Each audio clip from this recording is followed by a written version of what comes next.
So good evening, guys. This is John here at the row here in downtown Reno. And if it's a bit hard to hear for me, it's because I'm wearing a mask.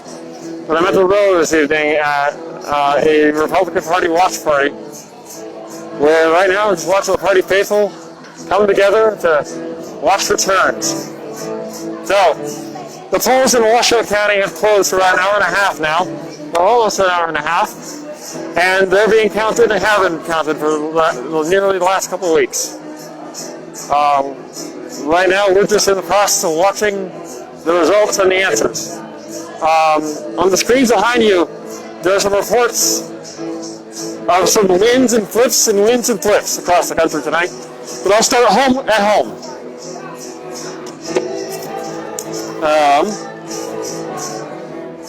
I'll start at home. We'll be right back.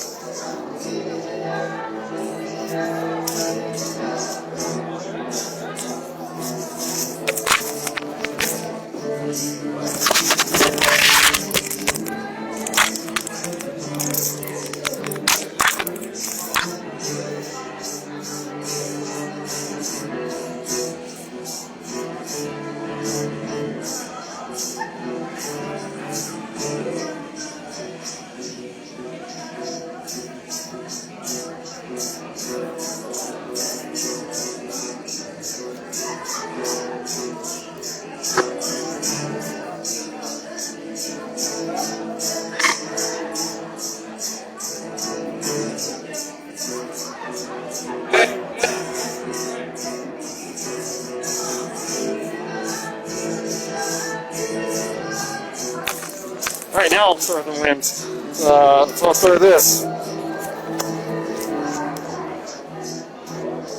So, the Washoe County Registrar, some time ago, about almost an hour ago, around 7:30, gave a quick update on the on how things went in Washoe County. And if I can get to that page, that'd be great.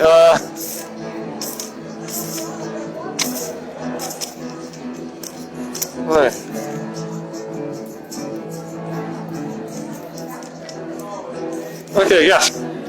So, 30 polls are just closed around the county, around 29 locations that closed, no lines so far. Today, apparently, nearly 21,000 votes cast throughout the county today, in person. Right now, overall at this point, the assumption is that 235,000 ballots have been counted or are out there or due to be counted. The mail-in tally is going to be counted throughout the week, the next week. Obviously, for AB 11, for AB 4. Notable quote that Registrar Spicula said tonight was she's happy with the turnout so far. Anything that was dropped off today will likely be counted tomorrow, as it will be counted tonight.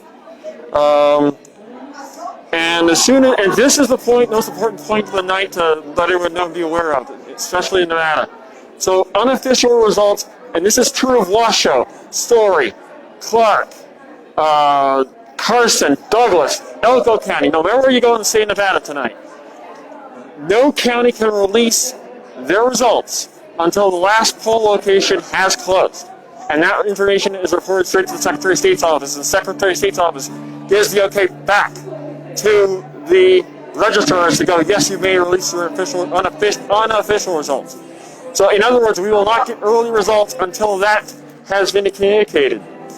And unlike what we had in the primary last time, in June, I remember specifically having been tweeted at by folks at 1 or 2 in the morning. There's a good chance, because a lot of the event has voted already, we might be seeing those unofficial results possibly earlier than 1, 2 in the morning. Can't say precisely, but just a hunch, potentially. In Washoe County, so far, Registrar Spicula said we are looking at a 77% turnout so far. And mail-in numbers not set at this time. Now, a quick update, and I'm going to kind of read this as we go. An update to the evening. Tonight, the lawsuit in question in Clark County regarding the signatures. That looks like that's the plaintiffs tried to file a last-minute stay, an injunction to stop the counting in Clark County. That stay was not accepted. So right now, as we speak, in Clark County, ballots are being counted as we speak. At least mail-in ballots are being counted as we speak without delay. So there will be a hearing, I believe, on Monday the 9th in regards to that. And I have a statement to read. Forgive me for stretching this out, guys.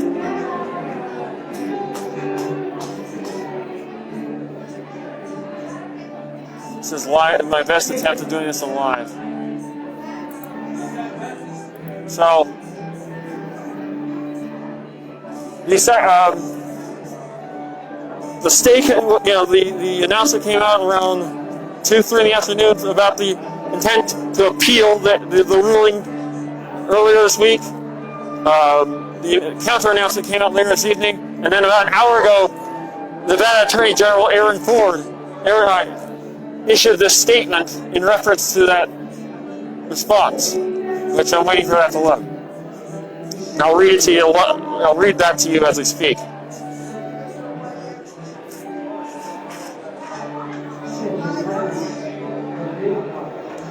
Sorry, guys, I'm waiting for the internet to load, so I apologize.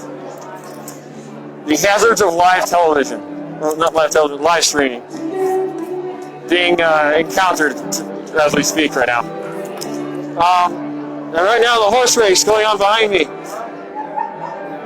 I'm going to read that. I'll get to that in just a second as I wait my email showing up here.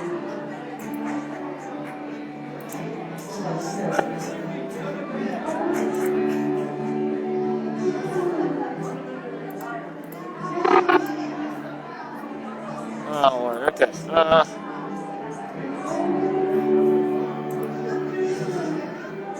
Okay. So as of an hour ago, from the Attorney General's office, Aaron Ford's office, and I will read this verbatim. The court denied the appellate's motion to stay to prevent Clark County from processing mail-in ballots. Attorney General Aaron Ford issued the following statement. Recognizing the importance that this suit is resolved quickly, the Nevada Supreme Court has granted the appellate's motion to expedite the appeal. Our response brief is due by Monday, November 9th at 4 p.m. Importantly, the Nevada Supreme Court determined that the appellants have not demonstrated a sufficient likelihood of success to merit a stay or injunction, and accordingly, the count will continue in Clark County. Nevadans can remain confident that our election is fair, safe, and secure, and that they can rest assured that all legal votes will be counted. The background they gave is that the plaintiffs in the case filed an appeal last night, following a comment from the Attorney General Ford. Yesterday, Judge Wilson ruled against the Trump campaign and the Nevada Republican Party to attempt to disrupt the election process in Clark County. I'm proud of our representation of our client, the Secretary of State, as well as the Clark County Attorney General's Office representation of the Clark County's election department. I'm also proud of our vigorous defense of the constitutional right of every eligible Nevadan to vote and have that vote counted. Most importantly, voters should know that this appeal does not affect their ability to participate in today's election. If you have not already voted,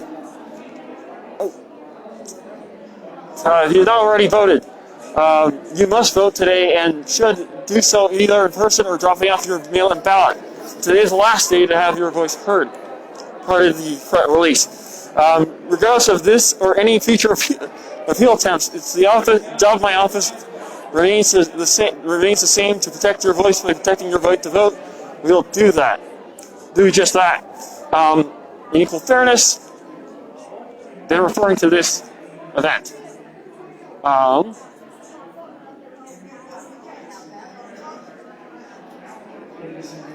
This is the hazards of live television, guys. I apologize. Yes. So this reply came out at 1:50 this afternoon, and I'll read this one verbatim. Nevada GOP Trump campaign file appeal to the Nevada Supreme Court to ensure transparency and accountability in election results, and that's what I'm referring to. That's the suit. That's the issue that has prompted the lapse of the appeal. Essentially, regarding the signature process, and this is kind of in a this is kind of an issue that's occurred since Friday, in reference to a ruling that had kind of a quick filing or a quick attempt announcement on Thursday that had a hearing on Wednesday, a filing on Friday, and then it was announced on Monday. Now I'll read it out verbatim. The Nevada Republican Party Trump campaign had filed an appeal to the Nevada Supreme Court following yesterday's ruling in Crosby-Savasky. The Nevada GOP and Trump campaign are committed to fighting for a free and fair, accountable, transparent election with this appeal.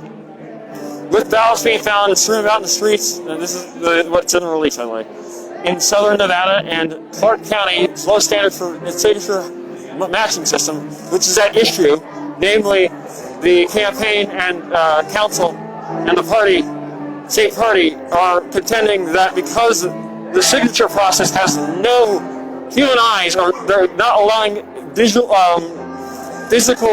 observers to come in and see the process, that in effect kind of runs against transparency and prevents potential transparency, because it's a machine-run process in Clark County in that part.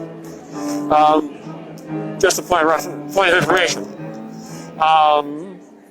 Testimony last week showed the signature matching system is effective, and the system is supposed to scan signature images greater than 200 DPI resolution at issue as well.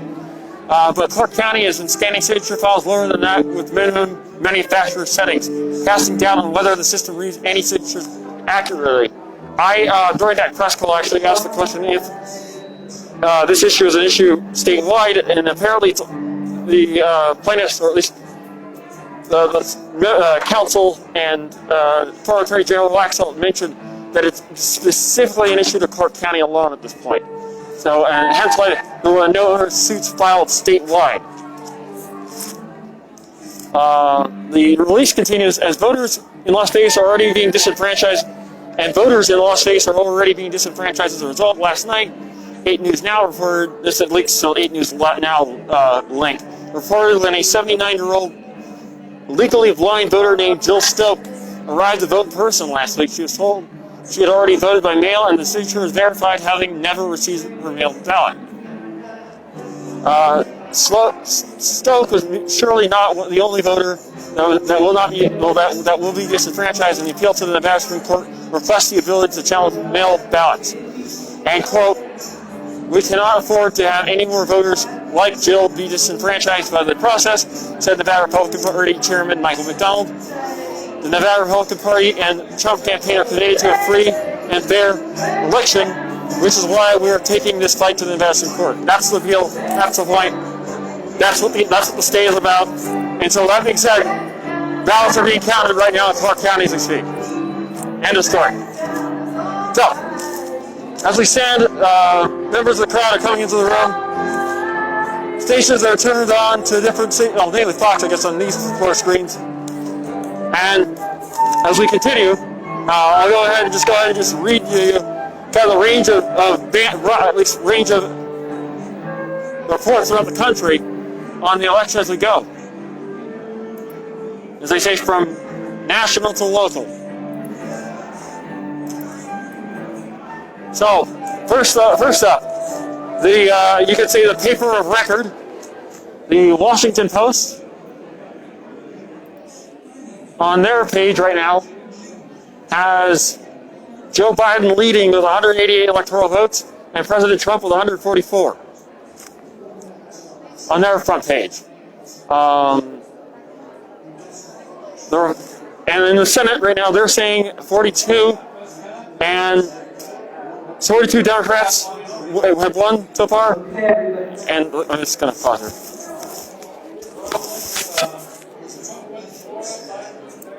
Sorry, I thought we had an announcement there. And the Republicans are 39. Little update: Mitch McConnell has won his race in Kentucky tonight against Amy McGrath. That's in the books. AP called that a little while ago. In the House, the Democrats are projected to take control of the House again, but the paper record does note at the moment that they are winning 100. They're winning or have won or guess to win 114 seats to the Republicans 134.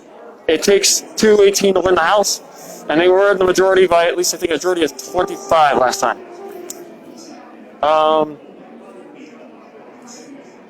And another notable Senate win: Lindsey Graham won his race tonight as well. So, and secondly, Coach Tommy Tuberville in Alabama won his race against Doug Jones, thus giving the Republicans a pickup tonight in Alabama. Swinging on to CNN National. I'm gonna zoom back out.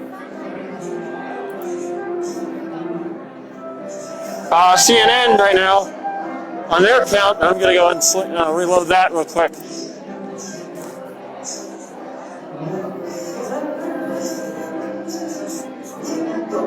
Sorry. Just looking at your map. Oh, CNN right now is, I'm lying right now, sorry.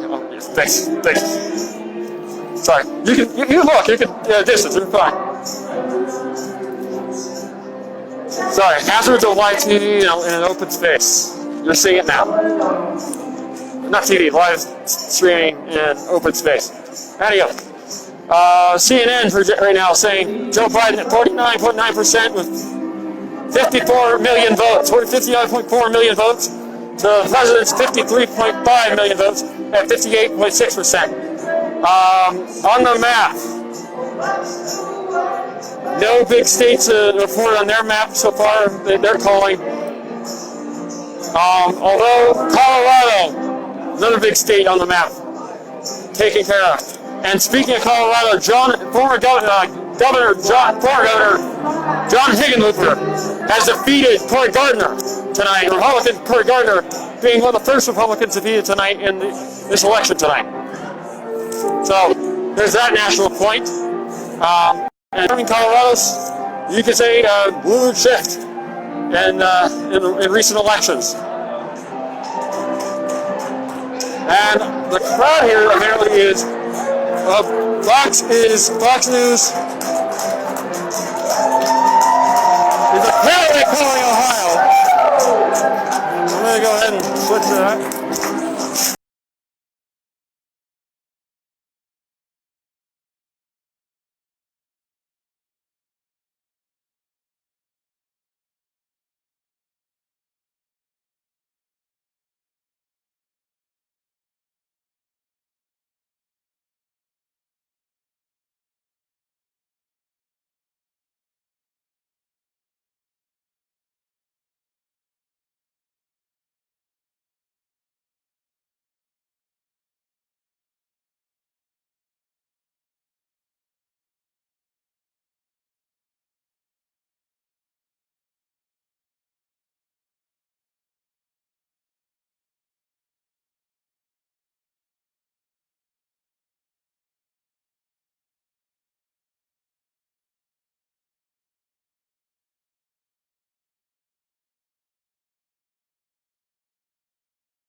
is calling Trump for Ohio to Trump, which just about most polls are saying that Ohio is tight by 1 or 2 points. So this isn't a surprise. Put in reference to 2016, President Trump had an 8 or 9 point win in Ohio. So this isn't really so surprising, but at the same time, it helps the president to have the victory, because if he had lost Ohio, he'd been in a historical deficit. No Republican president in the modern era has won the presidency without winning Ohio. So that helps the numbers a little bit here. So that's where we're at right now. But where I was at with CNN, I'm going to go first to see what CNN's corresponding with that.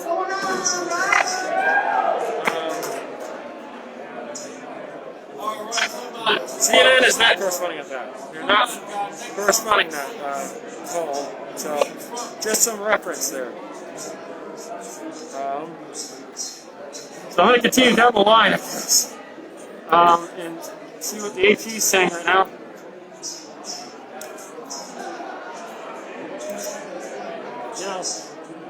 Right now,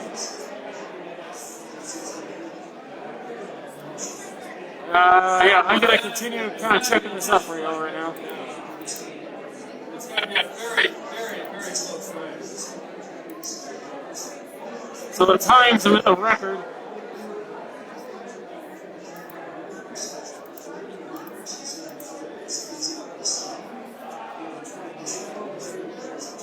Still saying 118 right now for the times.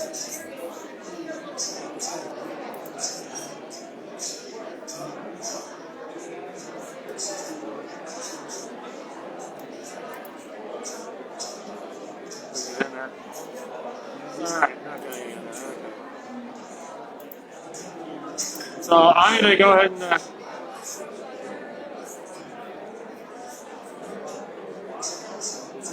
this map here.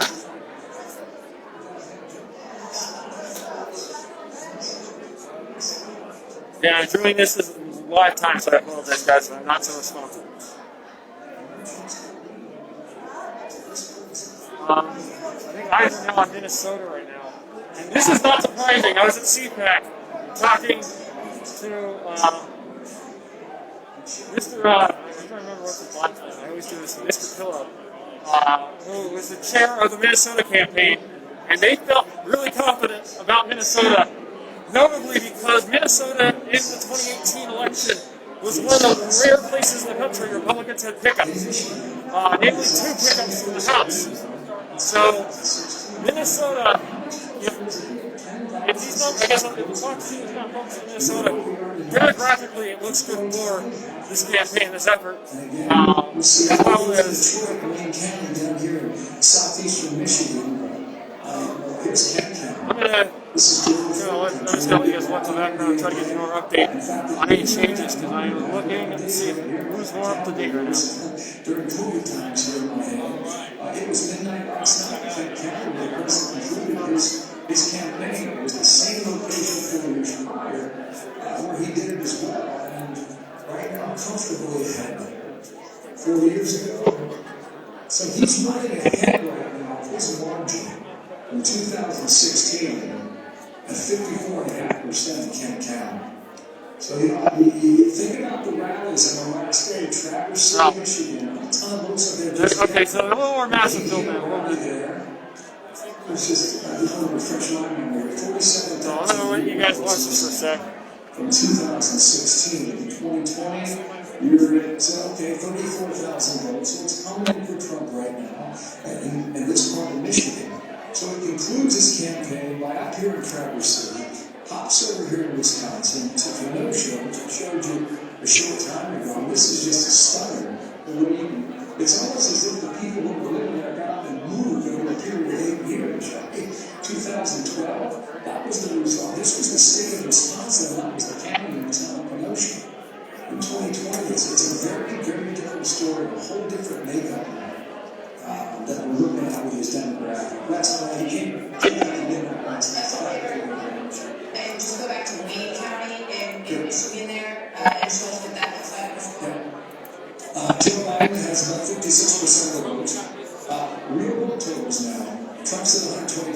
Joe Biden's at 164,000. Keep those numbers in their head. And I'll take you back to 2016. Hillary Clinton had about 500,000. Donald Trump had about 250,000. So you had a difference there of about 200,000 votes from 4 years ago. So in 2020, here we are. A lot of votes still out there. The margin at the moment, depending on which precincts are recorded, the margin is a lot less in terms of difference between Biden and Trump. So that's Martha, you're right. That was the place to watch in Michigan tonight. And if I can make the case over here in Wisconsin, I'd say that Milwaukee is the place to watch tonight. So Milwaukee County, African American vote there is about 37% of the record, I do believe. And Joe Biden has a comfortable lead, about 2 in 2016. In 2016, Hillary Clinton was up around 70%. All right, so just to do the math, guys, 280,000 votes for Trump, 126,000 for Trump 4 years ago. Just watch it now. Biden's at 128, Trump's at 84. I can't do the math here. Listen, there's a lot more votes out there, but is the margin enough that will overtake? Yeah, the people are bullish around. They're bullish on Wisconsin. We have a big call back here. Here we go. All right, we can now call Texas for the President of the United States.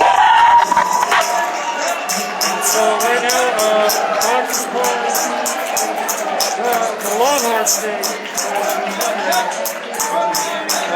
I'm going to verify that. Yeah, Texas just called, so that's shuts that door.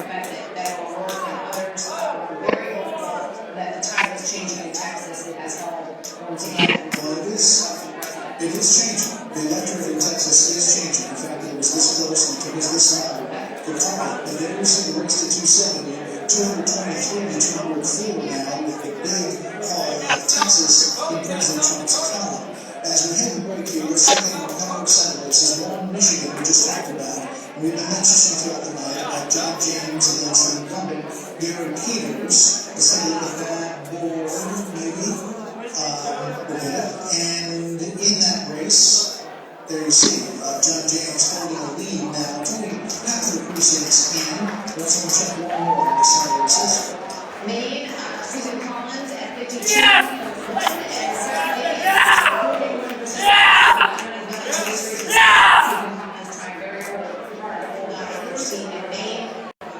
Let's quick look at some of those hot Senate races as we get to a break.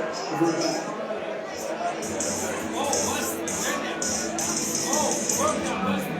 We can't see the grass.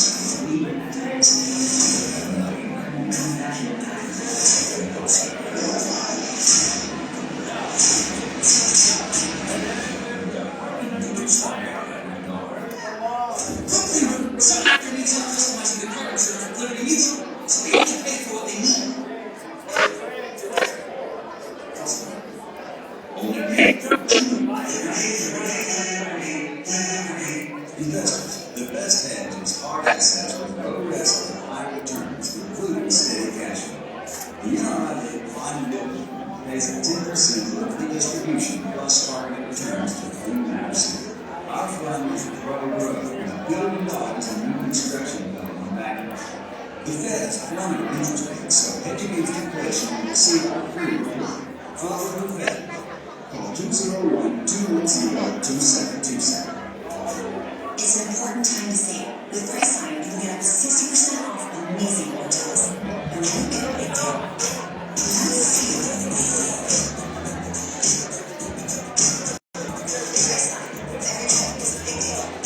One of my favorite supplements is quinoa turmeric healthy joints and inflammation supplement. Unlike regular turmeric supplements, quinoa's superior version helps me get the full benefits of turmeric. Quinoa is the turmeric actress. Buy full fruit beer this warm season. You can be a family of products. Saving crops and holes to prevent that's been steamed with lip service to help prevent flood damage. Severe storms can be a nightmare. Actually, the tools to seal up roofs. Let's see a family of products at these fine retailers.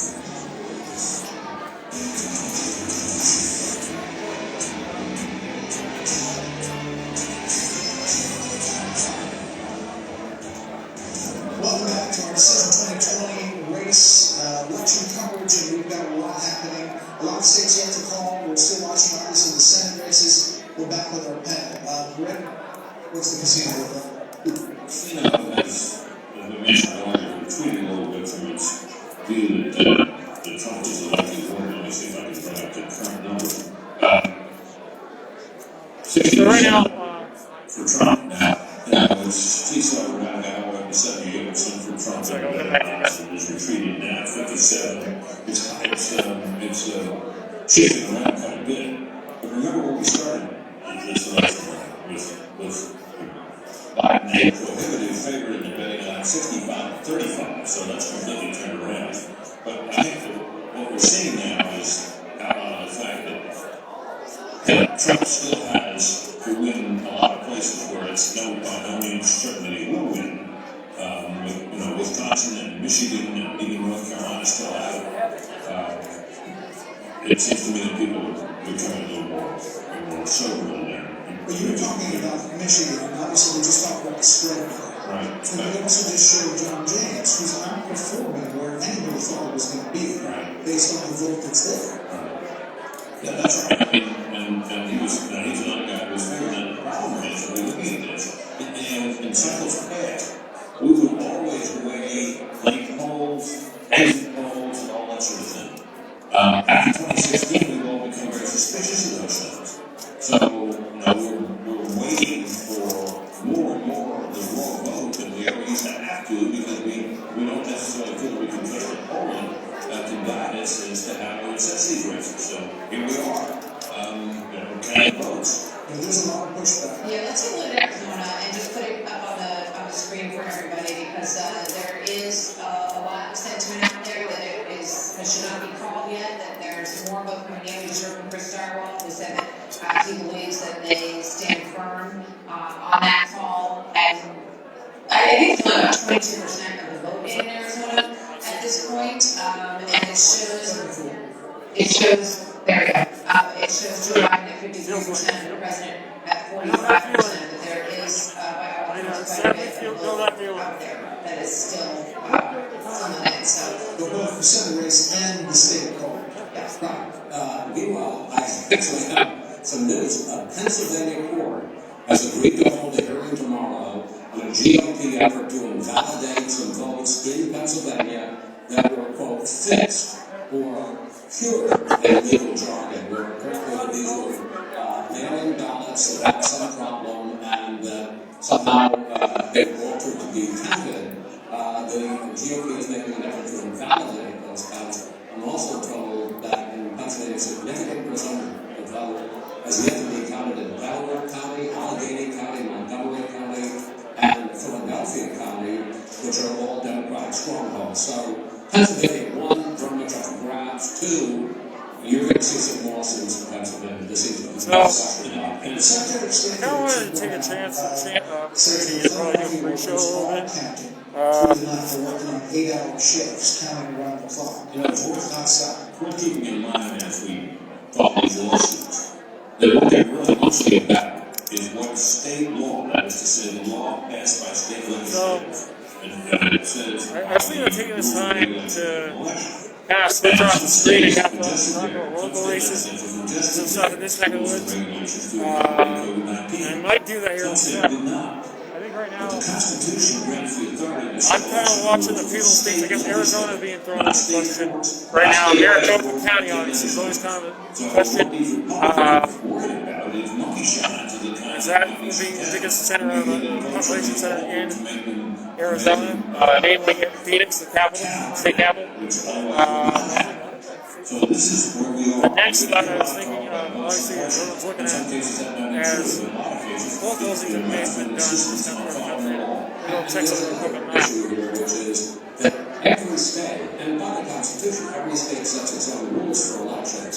So, Pennsylvania's rules can be utterly different, and that's completely legal if it is done by state officials. And, some states count early votes first, some count them last. Sometimes there are variations within counties in the same state, which is not the state officials. It's the state. I haven't even seen your guys, I apologize. The authority to set the rules, and state officials can go away with how we feel, and everything is awful. They don't have authority to change that. But then you get to interpret what the legislature has done in the midst of this. Right now, it's It's at 9 o'clock Eastern Standard, it's 12 o'clock Eastern Standard, 9 o'clock Pacific Standard. Right now, the last poll closings are about to occur on the back end of the state. And in Hawaii. So effectively, the election is now clearing the country as we speak. In the last 2 minutes, Alaska having 2 electoral votes. Sorry. Alaska having 2 electoral votes.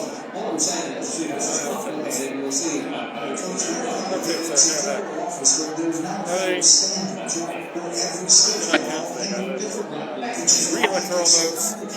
Having 2 electoral votes. And Hawaii having 4. Not really a whole lot of votes left on the table this hour. Now, essentially, and then I think the next poll closing will be on the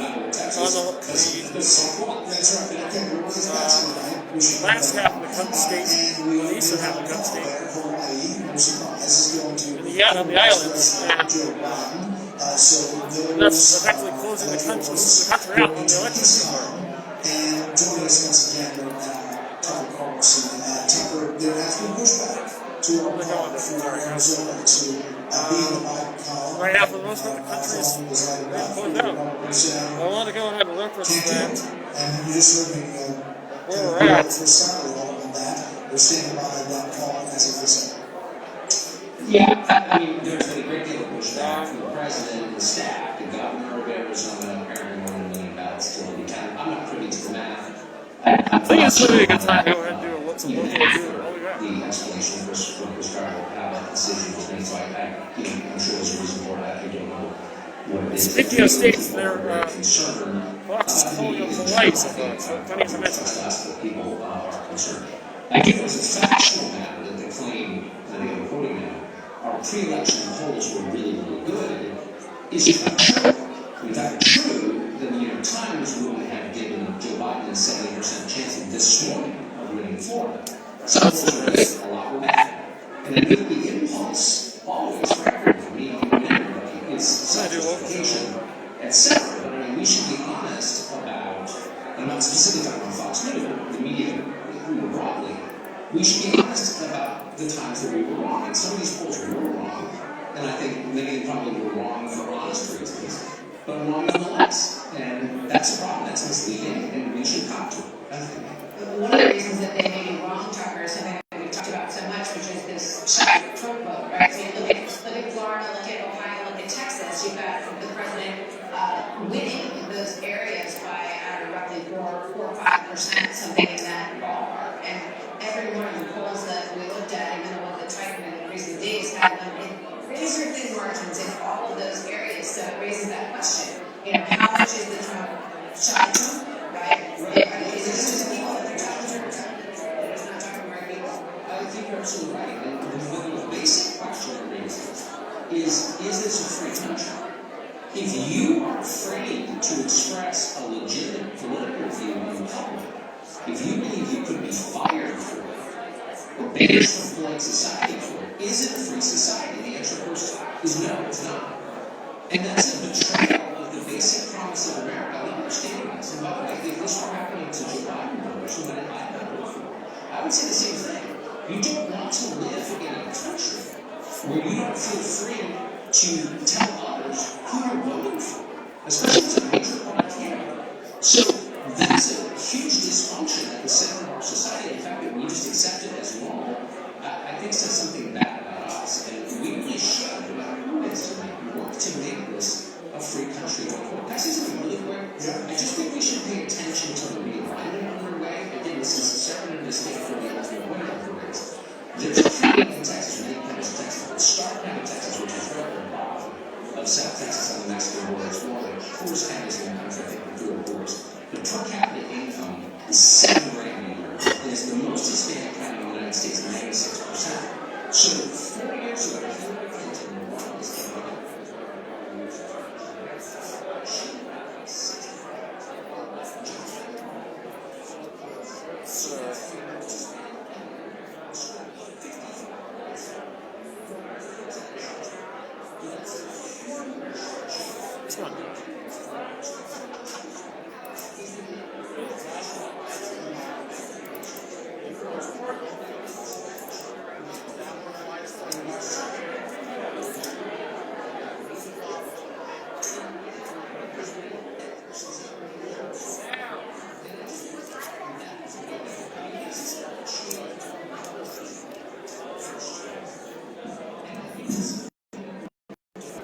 evening, everybody.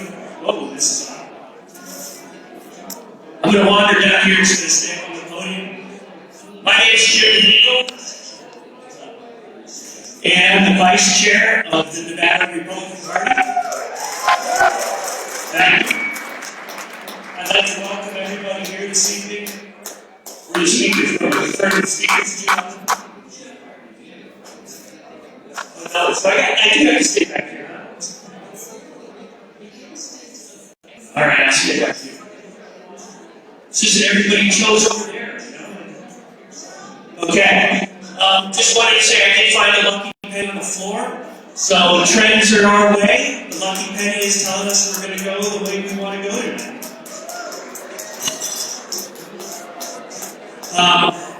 In addition to myself, I want to introduce Jim DeGraffrey. Where's Jim? He's over here, our national committee man for the state party to the Republican National Committee. And we'll hear from her in a moment, but I also want to recognize Barb Hahn. Where's Barb? There's Barb, our secretary for the state Republican Party. Is Paul back here yet? I haven't seen him for a couple minutes, so we'll get to Paul in a moment. How about Kevin? I don't think Kevin's here tonight, so we'll get to that in a moment. But before we get back to all the excitement that's flashing up on the boards, and again, I know it looks a little tough right now, but the trends are all going our way. Keep our hopes up, and I want to hand it off on that note to keep our hopes up and talk about the good things that are happening to our Assemblywoman, Robin Titus, who is also our minority leader in the Assembly for the Republicans. Okay, we need a little more enthusiasm than that. Go now!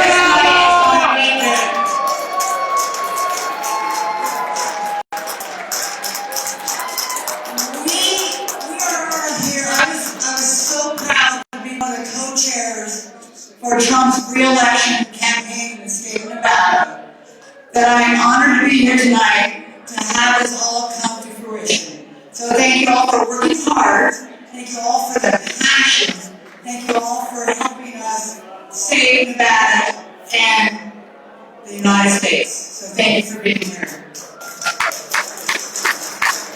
Real quick, after last session, we recognized that we in the Assembly could not stay in the superminority. We put our sights on picking up 2 seats. They are still in our sights. The numbers are looking good. Clark County, in case you don't know, had some major issues this morning with opening up. The Nevada GOP sued. They got those to stay open for another hour, so they didn't close till 8 o'clock. So it's going to be a little bit later until we see those. Those happen to be in Republican precincts that we felt was good to keep those open a little longer. We are out battling them today in the polls with Republicans showing up. Those thank you Republicans for respecting tradition. Thank you for respecting Nevada, and thank you for being here tonight. So go Trump. Thank you.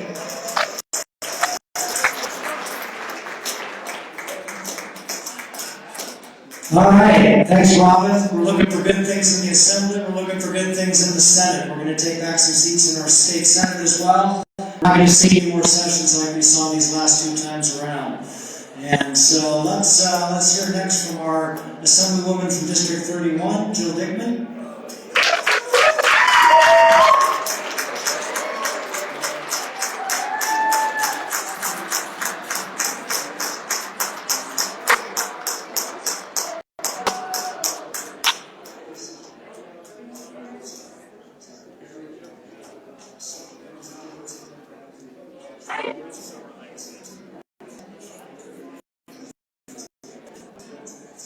That was a long walk. Thank you so much, everyone, for being here. Is this okay?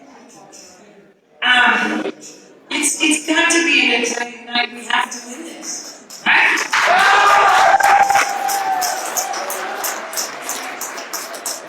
So we don't have any results, obviously, from Washoe. So we have no idea what's happening in District 31. But I still have an awful lot of people to thank for all the help that I got. This was really a team effort this time. I think I should probably start with my husband, Tom. Who went with up to dinner a lot of times. And super sign guy who had to put many of my signs up 2 or 3 times because they kept getting stolen. So I had to write a few things down because I have so many people to thank. Tesla, my favorite. I've done this. She's not only my right hand, most times she's my brain.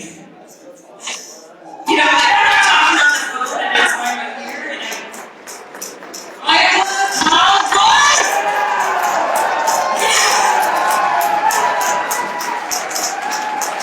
Keep going, Mr. President!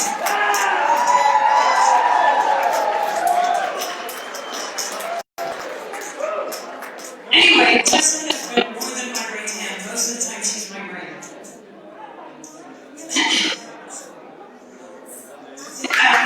Like I said, this has been a huge team effort. We had Adam Laxalt, for example, has been behind me every step of this way, including last night at the last minute. He recorded a video so we could do a text blast to make sure that people voted down ballot. There's my fabulous. Do you guys want me to kill a lot of time here, or you get bored? I have a fabulous campaign team, Zach Moyle and Dave McGowan, without whom I wouldn't have done this. Run again. All the guys who worked for the Trump campaign. All Jackson.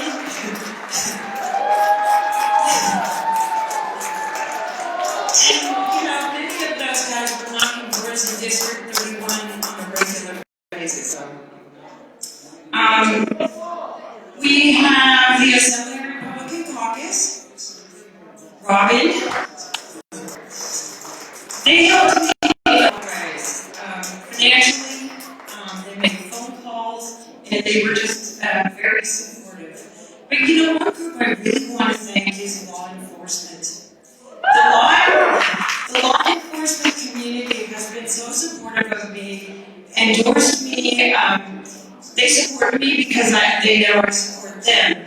But I think it was a game changer for this race.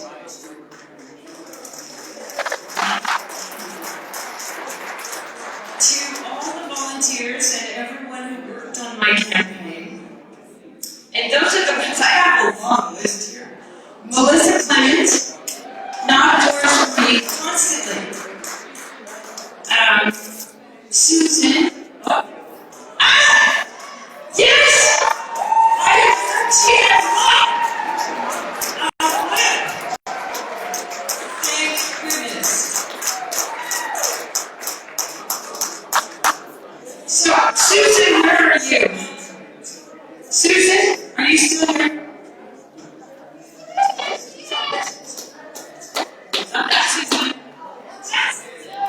That's Susan. She knocked many doors for me. We have Maureen and Gracie, the 2 beautiful young girls that take go back there. And did Stephen come over? I have a guy who knocked a lot of doors for me. I think he might still be in the other room, but anyway, the Douglas County Republicans came up and did a super walk for me. It's just been huge. Everybody's participated, and I couldn't have done it without any of you. And I love you all, and thank you all for everything.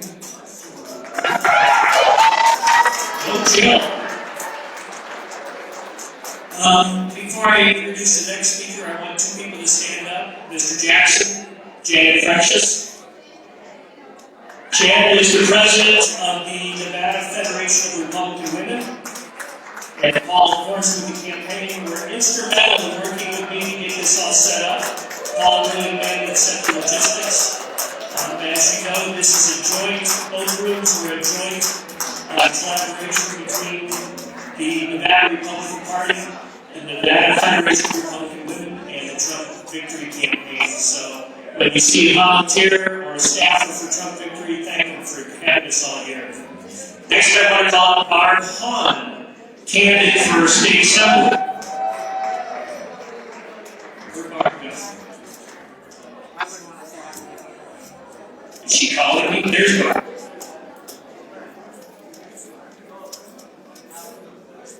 As Barb's coming up, I just want to be self-centered for a moment and let you know that in Story County, we swept the commissioner districts and our county recorder with Republicans. So, Story County remains red. All right, ladies, let me have you stand up if you're a member of a Republican Women's Club. Come on, you gotta stand up if you're a member of a Republican Women's Club. We are celebrating the 100th anniversary of women having the right to vote, and Republican women make that happen. So thank you for that. Janet Frixis, who is president of the Nevada Federation of Republican Women, the largest grassroots organization of Republican women. Man, let's shout out for her, because we are going to win for Donald J. Trump. Could not be happier to be part of the executive committee of the Nevada Republican Party. And I'm just going to shout out to Jim Hindle, Vice Chair of the Nevada Republican Party. National Committee Man, Jim Rafferty. And again, Janet Frixis, the Nevada Federation of Republican Women President. We are all so glad to represent the Nevada Republican Party on your behalf. And let me just tell you, we are Nevada, are we alive? Come on! Nevada is going to 2020. I want to thank again Trump Victory, starting off with Paul Jackson. He had a fabulous conduit for making sure everything happens for the Republican Party. Is Bo Hamilton here? No? What about Canada Free? Alright, well these are all fabulous people who've been working so hard at the Trump office, and we cannot thank them and the volunteers that have done a great job. We've got a fabulous volunteer. Where's Dorothy? Dorothy, where are you? Dorothy, I know you're out here. I just introduced you. She is a sweet 16 and has been working so hard for the Trump office and making sure that we go red for the Trump campaign. Dorothy, where are you? Where is she?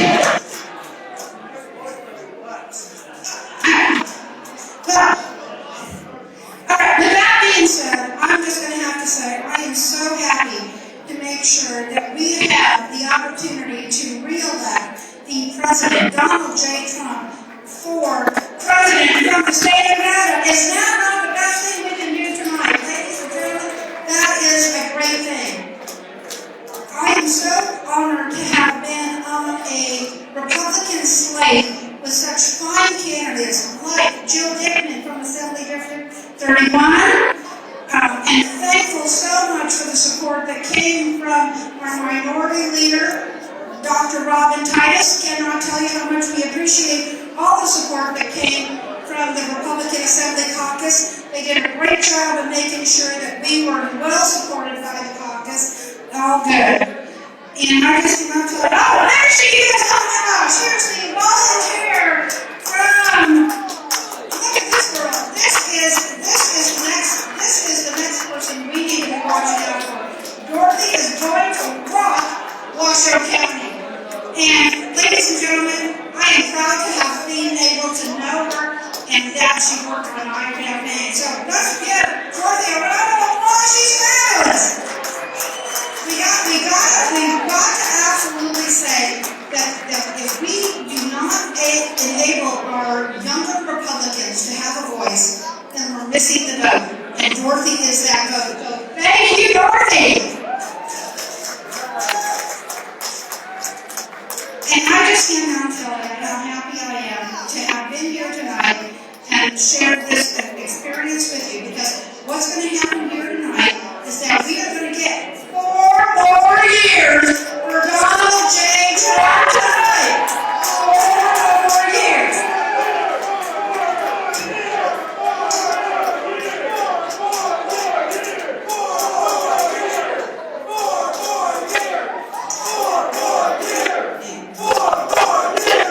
The other thing that we are going to see is we are going to see State Senator Heidi Ganser from Senate District 15, who's going to be re-elected in that, and she's going to represent us as well in the legislature in 2021. So let's give Heidi a shout out for that. So we're very pleased about that. And I just want to thank you from the bottom of my heart, from the fact that I've been a candidate for Assembly District 27, and I know it's been an uphill battle. I'm running against the Democratic Majority Leader, and I appreciate all your support. I want to say thank you to Brian, my husband, Matt, my son, and could not be happier that I was your candidate for Assembly District 27. And let's go Trump! Go red for Nevada!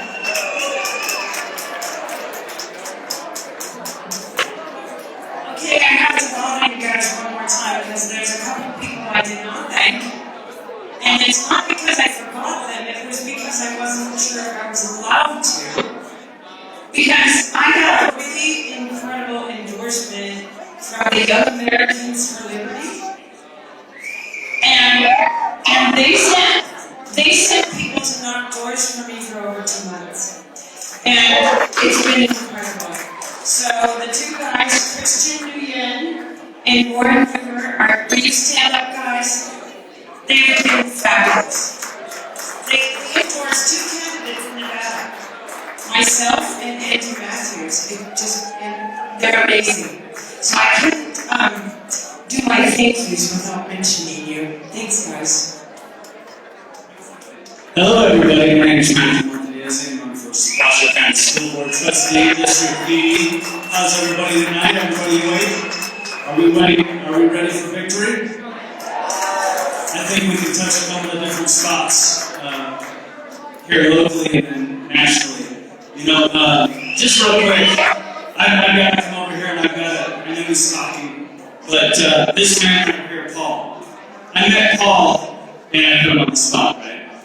I met Paul at a goat show, and I went over, and he had a table set, and I said, Paul, we need to teach our kids both sides of the story, so that they can use their cognitive mechanism of thought to think for themselves. And he looked at me, he was kind of following what I was saying, and he looked at me and he said, you should run for school board. And I looked at him and I said, interesting. Maybe I should, but I looked at my wife back here, Angelina. Everybody take a look back there. She's going to try to run outside the door, but she's beautiful. She stood by my side after we decided to run, and it's just been wonderful. It's been a grind.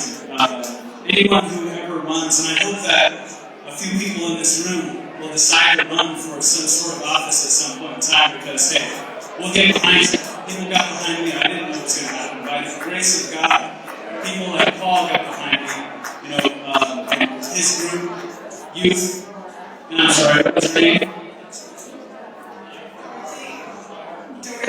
Like Dorothy. This is important. We need to get our young people together. We need to start getting people interested in defending our freedoms. Because Mother Liberty has never turned her back on us. But people would like us to know at this point in time that Mother Liberty has. We are not separated by anything but the groups we create ourselves. There are freedoms, but it's going to keep us together. Thank you all. Have a great night. All right, folks. The Indian groups. All right. As anybody knows me, this is a tradition. I tell a lot of jokes. So prepare yourselves. Again, why are blood jokes one-liners? So men can tell them. Alright folks, it's been an exciting night. It's going to get even more exciting. Our truly impartial media have decided not to call Florida, even though it's 99% of the voting, or Texas, because that would make that look really good.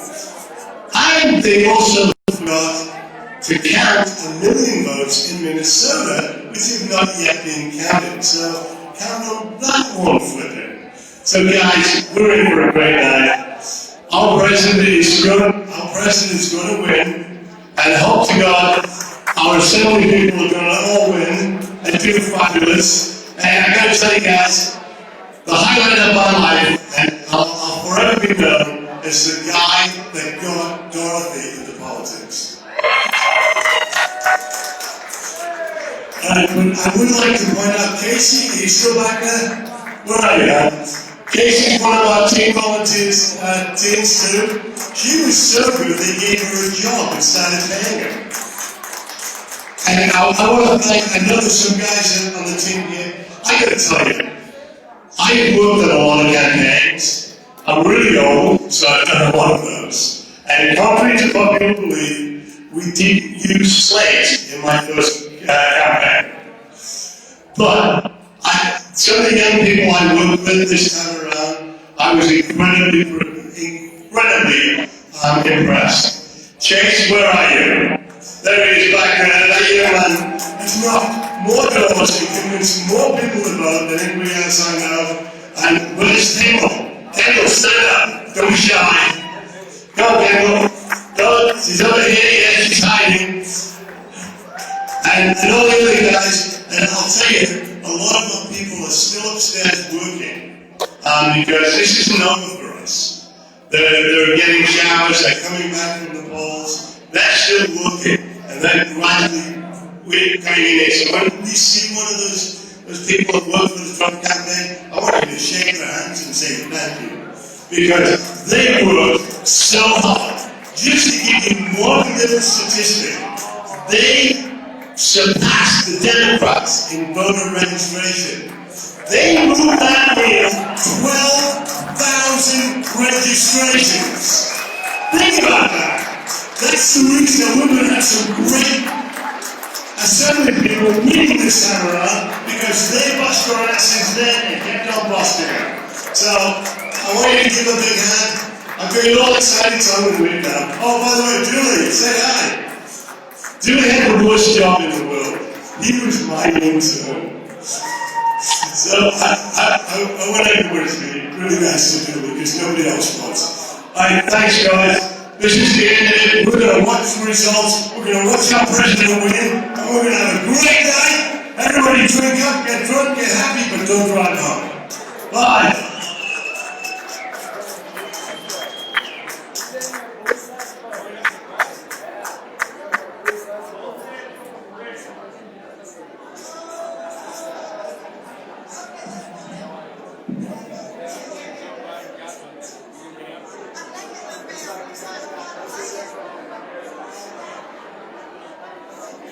So that was the remarks here on the floor just now. I'm going to go and do a local segment here for y'all. I guess I'm going to do a little background so you're aware. Since we're all waiting, apparently Joe Biden is on his way to make remarks here. I've got no status from the campaign either at the moment. Any updates? I'm going to go ahead and click on the live.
So I'm going to go ahead and do a quick local run right now. So as we wait results and some answers, I'm going to, let's do some local homework.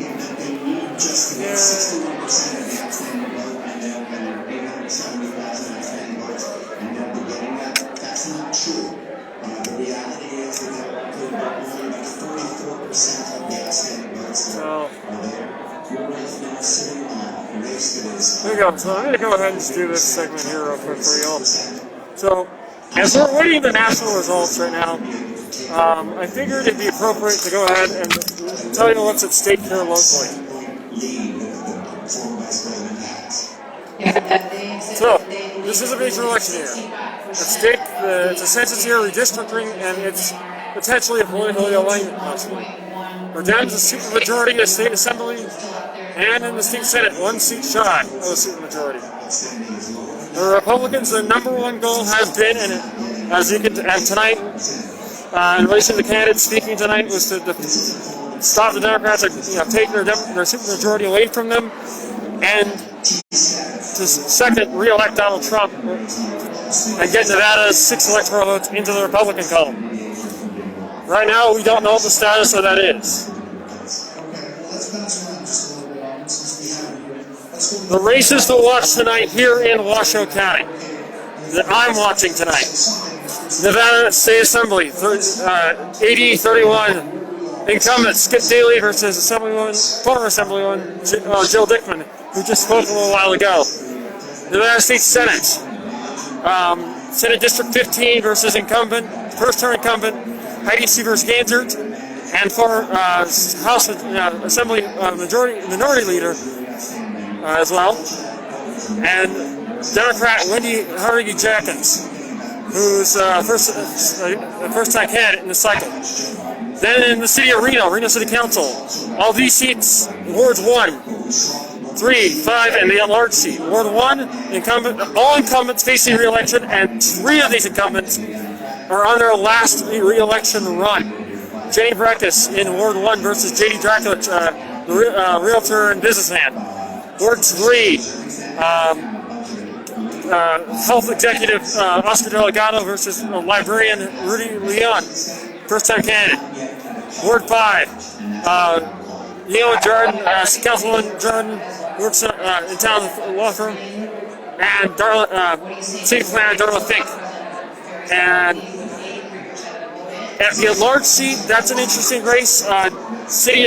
Reno local attorney Devin Reese, who was also a candidate for the state senate in 2016, running against former mayoral candidate Eddie Lorton. Sparks, that's a big race. Those are big races I'm watching as well. City Council Ward 1 and 3. Donald Abbott versus Wendy Saroff. And in Ward 3, and this race was a rough one. Paul Anderson versus Quentin Smith. That race had a lot of personal, very vitriolic allegations flying around towards the end of the race. Namely on issues of race and other concerns. Those races are pivotal because effectively those races could potentially be upset alerts or realignments if either incumbent loses. Also a notable ballot initiative, 5 ballot initiatives, the Board of Regents question, basically to put the Board of Regents under the legislative branch and move them from under the executive branch. Question 2, changing the language on same-sex marriages to realign with the 2015 decision. Number 3, the Pardons Board to remove the governor's ability to, or at least to remove the need to have the governor vote on that. Number 5, to make a step forward, to make a separate section on voting rights in the Constitution provisionally. And number 6, actually putting in a renewable energy portfolio standard or promotion standard in the Constitution. That is notable because these are major policy changes that can have long-term consequences on state of Nevada operations and life. And of course, we'll take it a little bit. Washoe County Commission District 1 and District 4, both incumbents, Burt Pickler and Hartung, facing some pretty heavy challenges. Those are races that, namely in the Burt Pickler and Hill race, is extremely close to call. That race is tough because the registration is kind of in the challenger's favor.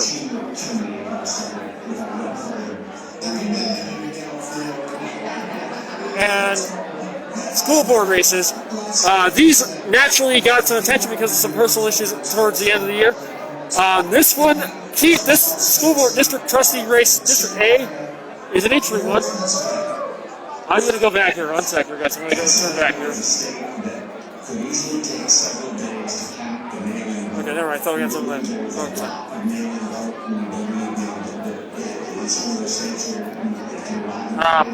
Jeff Church, which is a former incumbent and two-term incumbent Scott Kelly.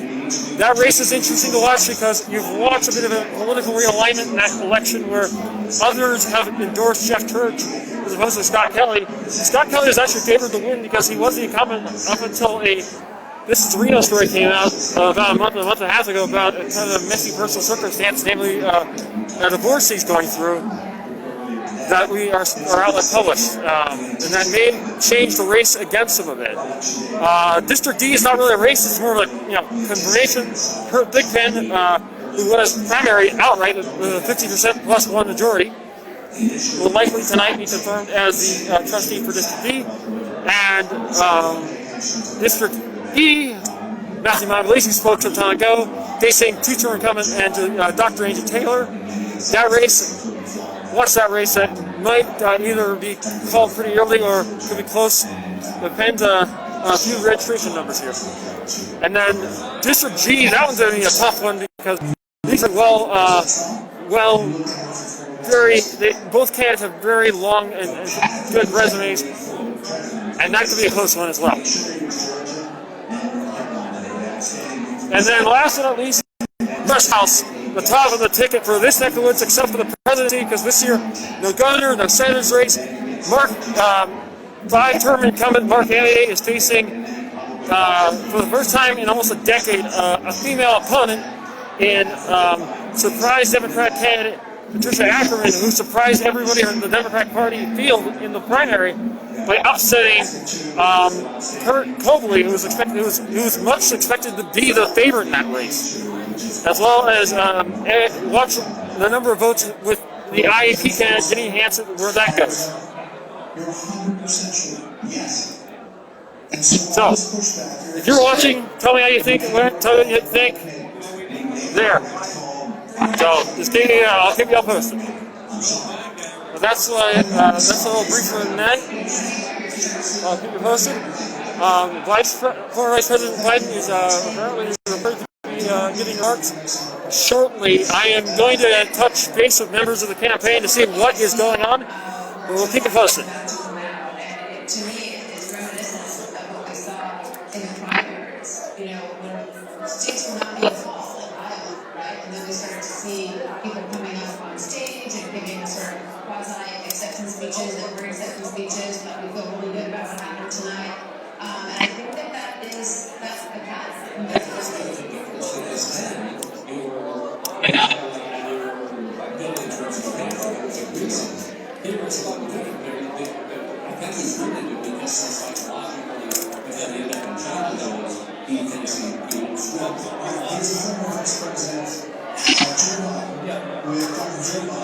All right, Dr. Joe Biden is right now speaking.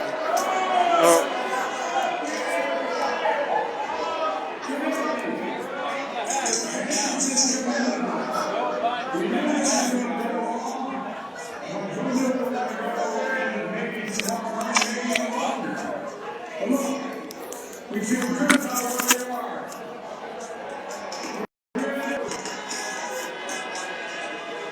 I'm here to tell you tonight, we believe we're on track to win this election. Joe Biden is going to win this. I repeat, Joe Biden is.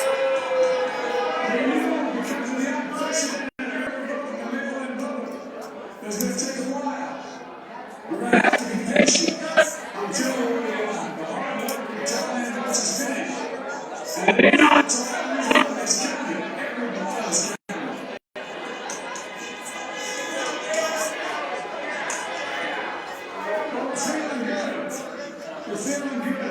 1,100 and some odd calls I made. Not bad. Congrats. Well done. I told you them live. Well done. I'm going to get a steak dinner. I wish on my salary. I wish I could have my salary. It happened about 2 weeks ago at 2:30 Tuesday. I got to 9,950, and they made me come in the next day to do the last 50. They wanted witnesses, and it took another 45 minutes. We had a countdown from 50. Not bad. Down to the 10, down to the 9. Then it hit 10,000 and everybody went crazy. Okay. Congratulations. So I pulled in another 1,000 during the last week. Week and a half of the election. I pulled another 1,000 in. It was hard. I have to apologize to my husband. Congratulations, though. Thank you. You're welcome. Okay.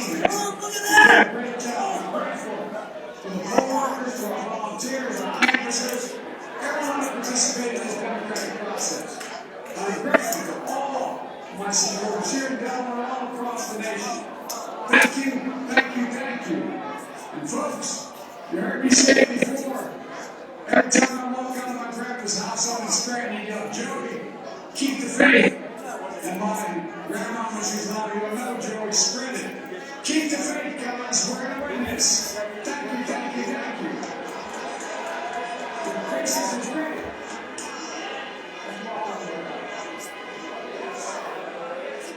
Former Vice President Joe Biden sent his horses over saying he feels good and count every vote.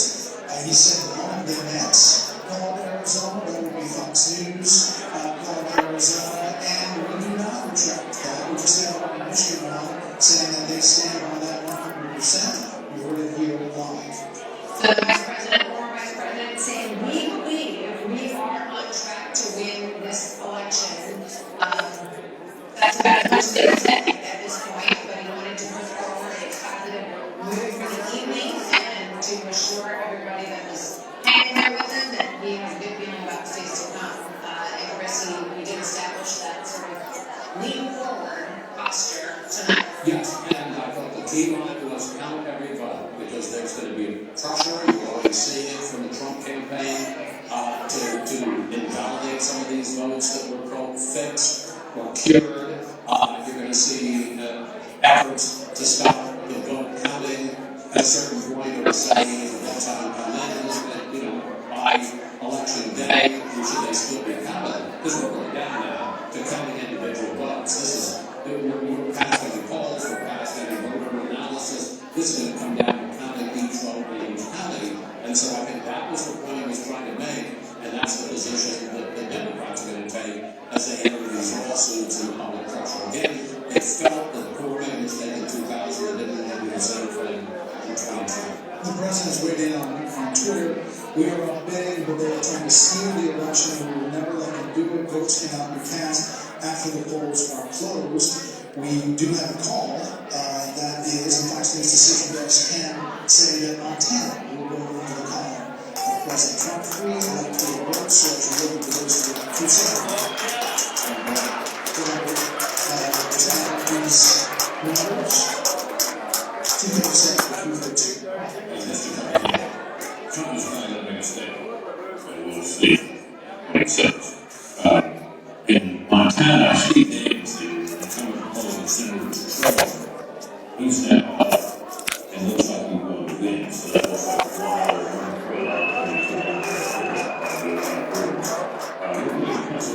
So, just a quick update now. I can just go ahead and just kind of briefly tell you right now. Joe Biden is just giving some remarks just now from Wilmington, Delaware. It's not an outright declaration of victory right now, but he has said, and he's kind of, again, giving a forward-leaning posture that he's confident trends lean that he may be in a winning position. I'm going to go see what my sources are saying right now on that, but I haven't seen anything in Washoe County yet. We're waiting on word for anything right now in my email box or anything about what's going on. So, everyone, I would advise this time it'd be wise to hang tight. As we, right now, the next poll closing is the second half of Alaska, and that would effectively close the polls for the country. And now it's really just a matter of counting ballots across the country, and specifically here in Washoe County. So, just my quick advisement at the moment. So, hang tight, folks. And he's already indicated on Twitter that he will probably warn about the election being stolen. And so I would expect that we'll hear back from that. I think you will. Everybody takes my advice going hard, but I would tap the brakes on that a little bit. If it needs to do that, I think he's in a very strong position. They counted me out in 2016. They're going to try to count me out again in 2020. Look at where we are. I can be patient. I'm not ready until tomorrow. These votes get counted, but I can guarantee you I'm not ready. I'm not going to let anything challenge go without my guys being around there and fighting.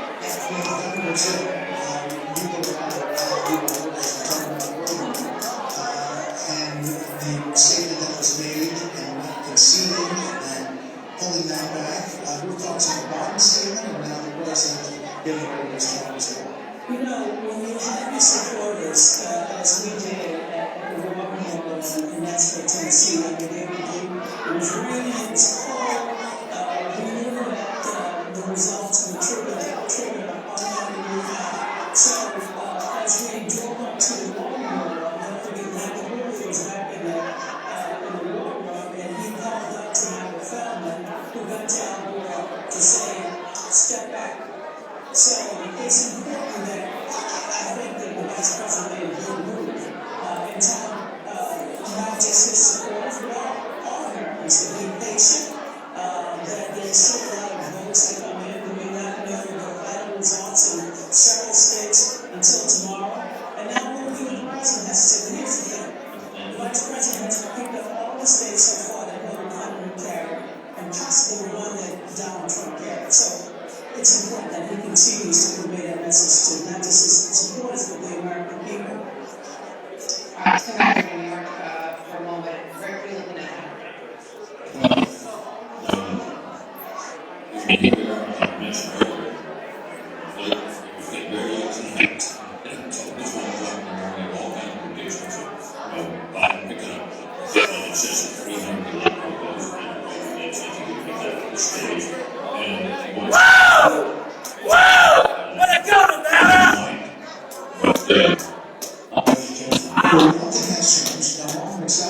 Arizona says she is not conceding in that Senate race to Mark Kelly, saying, like Mark said, every vote should be counted.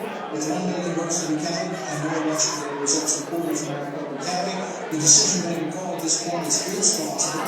We will continue to work for votes to count in. This race is not important. That is from the spokesperson for Mark Sally. That race has been called by Fox and won, as we heard tomorrow initially, both the Senate race and the state demonstrating violence. Well, I think that what you're seeing here is factual. And sometimes you can say that Biden is well. But here you have the antics, the kind of, the hour, if you will, for President Trump and one of the Republicans, including accepted. I mean, right now.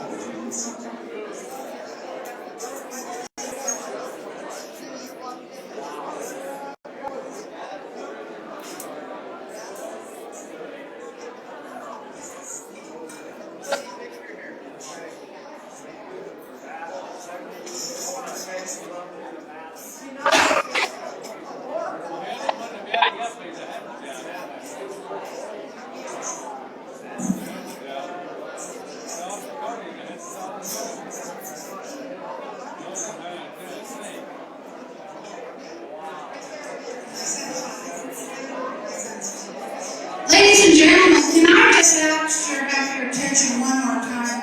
I am so proud to be part of the Nevada Federation of Republican Women. We are the largest grassroots organization across the United States that makes Republican races relevant.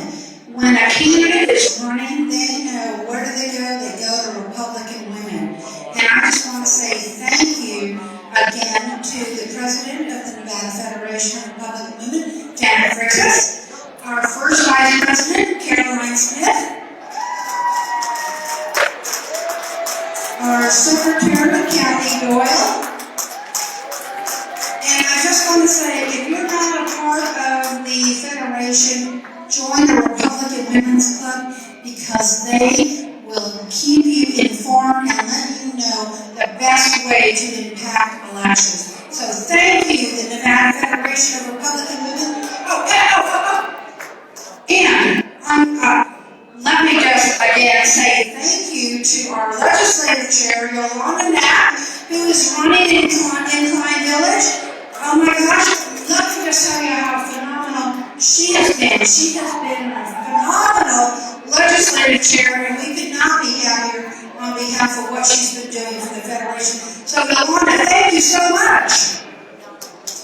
And again, please, ladies, join the Republican Women's Club. It will be the best thing you've ever done, and it's a good thing. So, all good. Have a great night.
There it goes.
Yeah.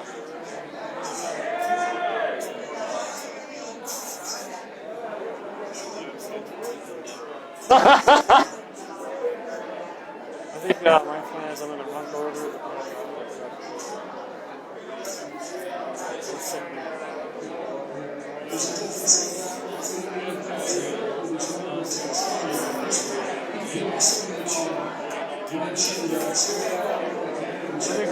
They got to like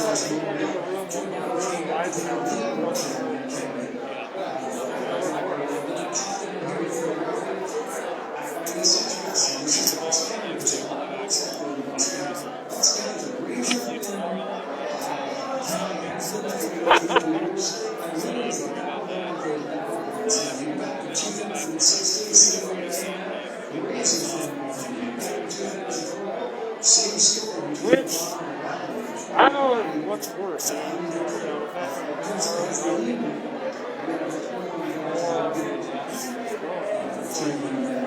felt like we needed a decisive thing.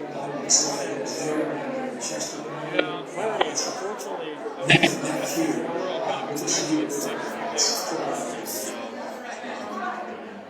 I made a promise that they did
fingers crossed.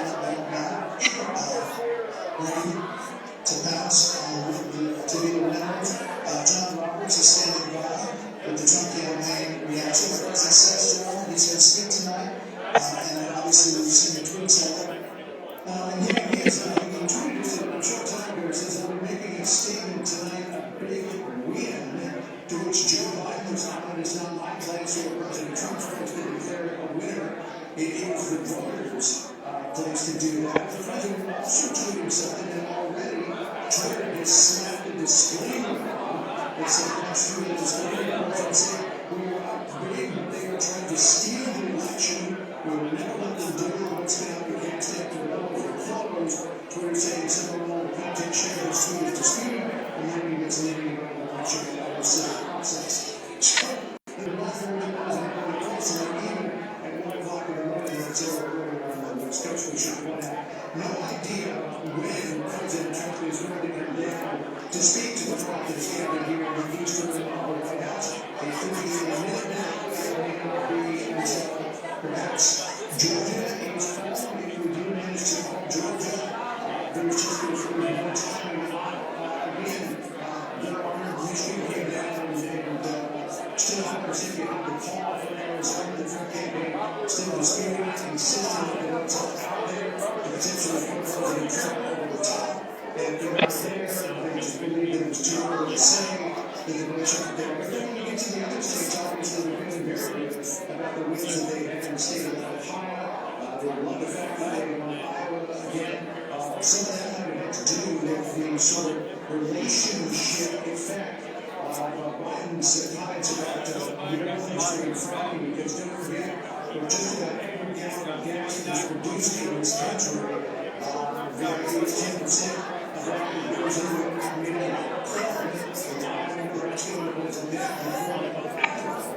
what happens in Pennsylvania in terms of fracking, what happens in Texas in terms of fracking, or Eastern Ohio also affects Iowa because they put up a pot there's a clear just want to give us gasoline. Trump obviously very happy with the results in Florida as well. The polls show that that was going to be a very tight race in the end. It wasn't President Trump won decisively. Arizona polls, that means that the president has to win North Carolina, has to win probably Pennsylvania as well. As far as Michigan says, the votes on Florida, the president Trump in Wisconsin, and then win Michigan as well. Count votes in There's no question about that. President Trump obviously is very anxious about what the outcome will be. But I think he feels pretty good about the fact that he made all of his campaign stops and gave out all of those rounds in closing 3 days of the election. Many of them in the state of Michigan, they like the way that the results are coming in Canada, which includes Grand Rapids, and they're hoping that the lead that they see right now, which is a substantial lead in Michigan, will not build away too much as some of the other results come in. And President Trump will be reversed in North Carolina, Pennsylvania, and Michigan. It's been tireless for them to put him over the top of that 270 for that. So that would be a big comeback for the president in terms of what the polls the president said on the trail that if Pennsylvania looked like it was not going to keep counting or looked like it was not going to be finished tonight, that he was going to send in a ton of voters.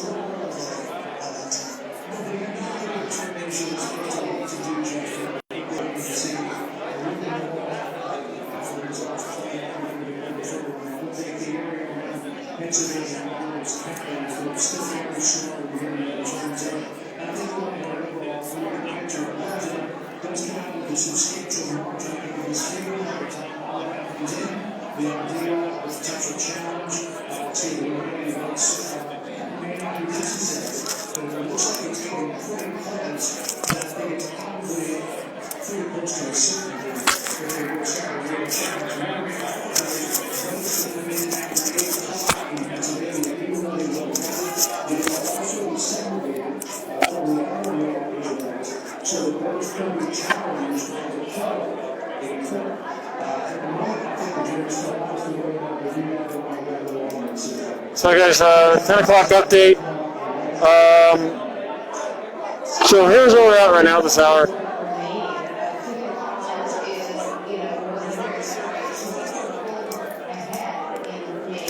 I'm presently at the Nevada Republican Party and Trump Victory Campaign watch party here at the Row in downtown Reno. Right now, I was just still wearing my mask and all that. There seems to be a little bit of activity on the Silver State 2020 results page. Nothing official at this point. It's unofficial results.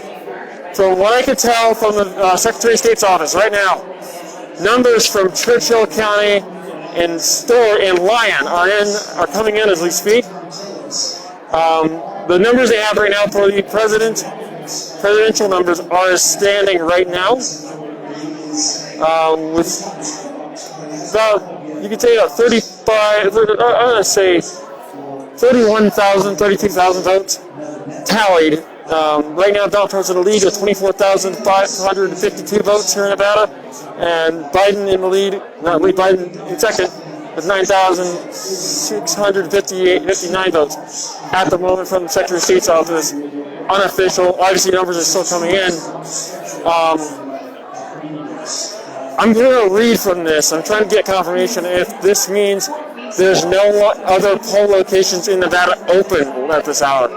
I don't know, but if they're releasing this, typically they don't release these kind of numbers unless, and by the way, all throughout Nevada, they have it counting throughout Nevada as they're going along, if this means that they are okay to release numbers, and that we here in Washington County are due. In the last hour, former Vice President Joe Biden spoke in Delaware to a car park in a forward-leaning statement, not exactly declaring victory, but assuring the crowd to be patient and stating that, and I quote, "It looks like we may win this thing," and urged patience at this time. And there is much to be patient about. According to the network, you look at Nevada, Arizona at times, Florida, Arizona, Florida, and North Carolina are still awaiting results. I think 2 other states, by the way, too. I guess, what's it called? Wisconsin and Wisconsin and Michigan are also awaiting results. Right now, that's what and Georgia is also in play. So that's where we're at the 10 o'clock hour. Patience is right now is the kind of virtue. It's obviously people allow a little more finality, a little more sort of answers, but that's where we're at 10 o'clock. And that being said, there are no other polls in this country open right now. None. Hawaii is just Alaska's last set of polls have closed, and shortly after, a declaration was made on Fox here behind me. So, as it stands, also, President Trump did tweet about 15, 60 minutes ago. I'll read you the tweet out loud. I retweeted it.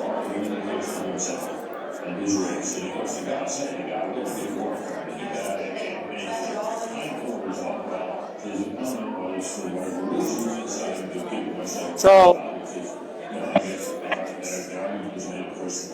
I don't see where it is.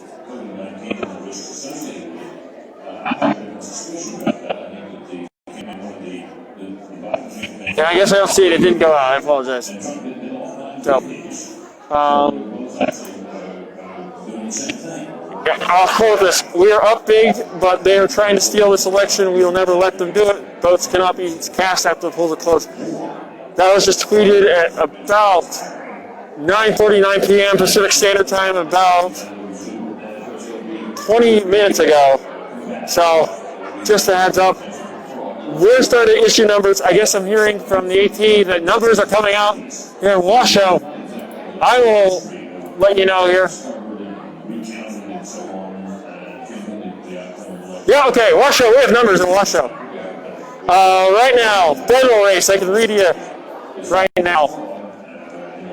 In Washoe County, Joe Biden is ahead at 111,534 votes to Donald Trump's 97,494 votes.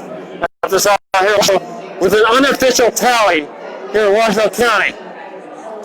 In the state races, Ganser is ahead in her race in Senate District 15 with 33,895 at this hour. To Ms. Harry Jackins, 32,728. There's a difference right now of effectively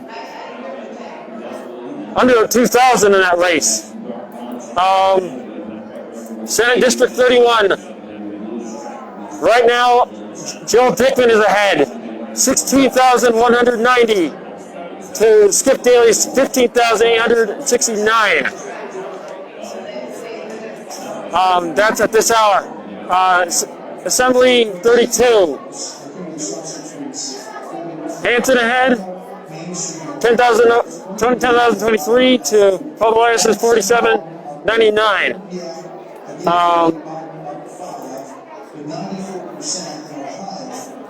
And in 30, Anderson ahead, 12,889 to Haas, 9,388.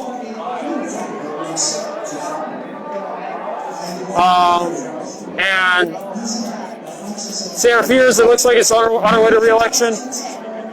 Paul's on her way to re-election. Krasner looks like is leading 24,681 to Alms 17,590. And in Senate District 27, Majority Leader Benitez Thompson is ahead 16,164 to Secretary Hahn's 11,032 at this hour. So we have unofficial from Washoe coming out now. Washoe County. This one's in the lead right now. I have Berkvigler at this hour behind at 20,415 to Hills 26,079. A difference of nearly 6,000 votes or 5,000. I think there's nearly 6,000 votes. Hartong ahead at 26,453 to Baker's 19,782. I'm going to the Reno City Council. Breckus ahead at 10,755 to Draculich's 10,384.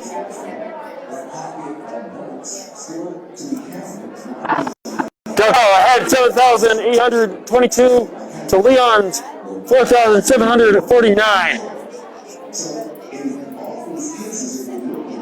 Ward 5. This is actually close to the Jordan ahead 10,844 to Fink's 9,205. Difference really, this thing's within 2,000. And the Reno City Council at large, Devin Reese in the lead right now at 51,370 to Lawrence 40,326. Sports City Council, Abbott in the lead, 2,554 to Cyrus 2,083. This is under 500. This is under 500, 400 in that one in sports. This is a must-watch race, by the way. And then in sports again, incumbent Anderson ahead 4,368 to Smith's 3,159 at hour. That's what we have right now with vote tally. This is the third unofficial report coming out from Washoe County on the races I'm watching. So that's my quick 10 o'clock update here on those races at the local level. And the questions right now, question 1 for the region in Washoe County. On the yes vote at 72,923, no, 121,303 at this hour. So, and then question 2 on Saints marriage is going yes. Change of language leading right now, 129,039 to the no, 74,605. Hardens is leading, the rights is leading, and the renewable energy is leading as well. And the representative U.S. House race actually surprisingly close. In Washoe County at least, Mark Canada is leading at 102,885. That is at 101,900. This is within 1,000 or so at this hour in Washoe County. And Ms. Hanson trailing a third is 4,835 at this hour. So that's a 10 o'clock report. I'm going to try to compile this and try to grab the unofficial and throw it up real quick.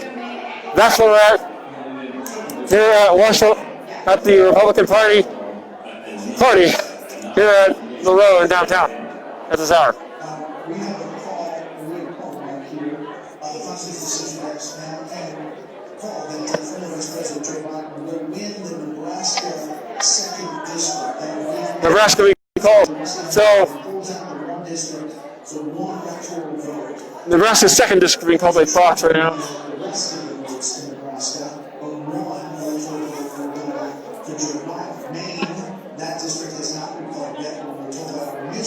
So stay tuned, folks. I'm going to try to get what I just reported up to you soon. Stay tuned.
Washoe County unofficial results are now up.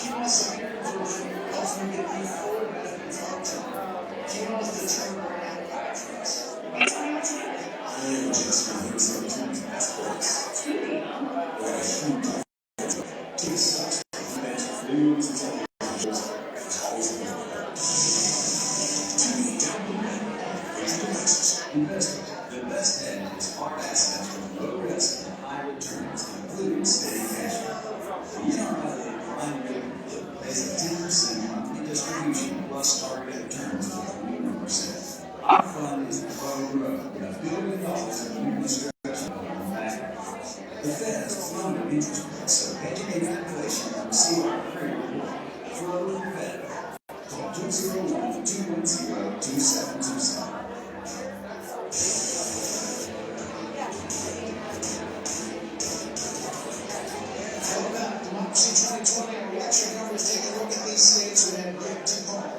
And they are close.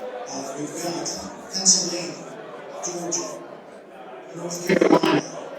It's not on that list. We haven't called it yet. Michigan and Wisconsin. They are very, very tight. And the ones in yellow we have got to call. 238 to 213. Again, the magic number is 207 in the White House. The White House is feeling very good about Georgia and about North Carolina. They're not feeling so great about Arizona. They feel that was called too early. The governor of Arizona is saying that there's still 900,000 votes that are not counted in Maricopa County, and they feel like they're going to get some of those. We've heard the explanation from our decision teams on why they made that decision, but it is clear that there's a lot of consternation on the Trump campaign side about the way that this is rolling out tonight. If you can see in Arizona, so bring in Darren Shaw, talk about decision desk, Republican pollster. Let's just bounce around. First of all, let's start where we did with Marvin. He said he was 100%. All you guys were on board with Arizona. What do you call it? There's really nothing. Well, I appreciate it. It's a pretty good teach statistic turning into true. But the reality is that that's what you look for the White House. It doesn't happen. The president needs to get 61% of the region vote. We think that's right. That turns out some pretty consistent with what we're seeing. However, our estimates are that he's on for about 44 or 45% of the region vote, which seems to be much shorter than what it is. And so when he talks about 100% confidence, I think our standard is around 400 probability that the call will be wrong. And we've actually raised our businesses to a pretty good range of 100. And so we're going to go on Georgia. I mean, if you were close on Georgia, it seems like you'd see something by now. Well, so spirit when we're reaching out with the T statistics, right now the president's improvement should be doing it, but there's a big chunk of vote outstanding in suburban and the county should have that problem. Our estimates are it's getting better. And we've had some experience in the decision team that coming in from these areas in Georgia. So we think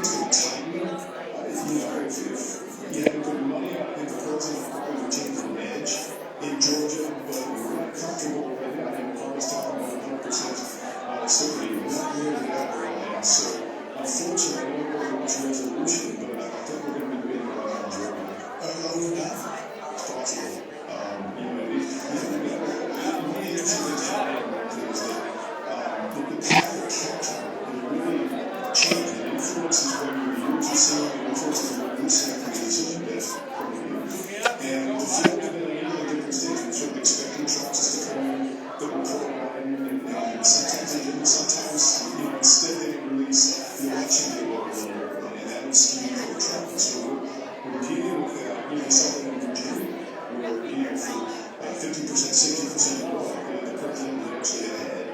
And then again, we felt that we're dealing with that situation now in Wisconsin and Michigan, where the early vote has been pretty much surprising us for. We expect Biden to win. The question is it enough to demonstrate that Biden gets it? Well, let's talk about North Carolina and also Michigan. More than North Carolina, don't go to Michigan, or you've got split and the right hand call. The president continues to say, we're here to traditional standing levels of certainty, but we're also keeping on things like automatic recount. But there are provisions for recount, there are provisional ballots that are in play, and so the law number, and then the law number being set for the candidates isn't going to be very positive factors on that. So we're being pretty conservative with what we're taught. The president's position goes for it very strongly on that, and we're not going to hold that. And I've stayed away from Wisconsin, Michigan. Michigan, again, we expect a lot of them to be outstanding. In fact, they say that they're probably not going to move on Wednesday until the next very considerable portion of it. We're not going to be able to outstanding. We're not sure we'll get to that point tomorrow morning. If there will be a different set of candidates that we're comfortable calling a day. Trump has been surprisingly strong in the United States. And that's evident in the votes that you can look at. We expect the mail-in votes and the votes that are counted after that, the ballots that are open a few days ago, a few weeks ago, to skew heavy Biden. So the question is it enough? And we're not sure we're going to have enough difference in the data between the candidates to make a vote on tonight, maybe tomorrow. So wait a second. Now you're saying Georgia was probably not tonight. Michigan was probably not tonight. Wisconsin's not tonight? I think there's a good chance that that's what we're saying. Pennsylvania was not tonight. Pennsylvania is strong this year, but before the different candidates, they're not going to have enough of the candidates so that we can accurately flesh out what's going on. And North Carolina tonight? North Carolina's kind of one of the votes. It's possible that they're calling North Carolina tonight. I should not say tonight. I should say this morning. That's good. And that's the election that we're moving this morning when they vote to New York. So, new today. So, But I mean, you guys are in touch with these folks about their counting. It's possible that we're looking at 5 states. it's possible. I think that's right. And then you also in Nevada, it's the really good account. Nevada tends to count the Republican, but yes, that's a situation. And remember, this is a function of, in some ways, the pandemic and the adjustments to the open rules and regulations that have occurred with the pandemic. A bulked up mail program means that these election administrators are busting off, some money to count these until election day is beyond as mail ballots come into their possession. So that's all factored in. Close elections, right, plus significant mail-in votes and some of the different election laws create the potential for this. And we thought this might be the case, and in fact, I think it's playing out in front of our eyes. Anything that surprised you so far tonight, Mayor? It's interesting we're discussing this in December. It looks like heading into this election, the president needed to run the table in 5 or 6 states where he was kind of trailing a little bit of results. Right? So, Florida, North Carolina, Georgia, Texas, etc. Ohio, etc. Things we were talking about. And he's managed to hold those together for, he's not going to win in Arizona. And he may hold on to Georgia, but those states are sort of out there. If he loses those states, he's in a tough position. Pennsylvania obviously continues to be decisive. I think Georgia still surprises me a little bit, given what else has happened. That Georgia is still a possibility for Biden. And Arizona basically we know exactly what it's holding. So, those states, I think, could be the president's undoing ultimately.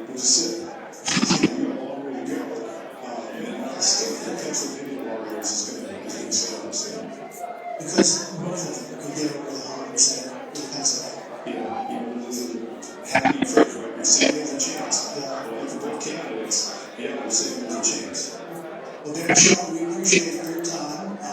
Usually when council makes a decision next, we guys have a call. So get back in there. Thanks a lot for the time, and we looked at Jessica and all those numbers. What's your thoughts on what they just said? That is that the Philadelphia election commissioners have now said that they're going to have no update until 9 o'clock tomorrow morning.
And there are hundreds of thousands in each one of these states that didn't come back. Or maybe not in Pennsylvania, if it's a small engine, it looks like it says that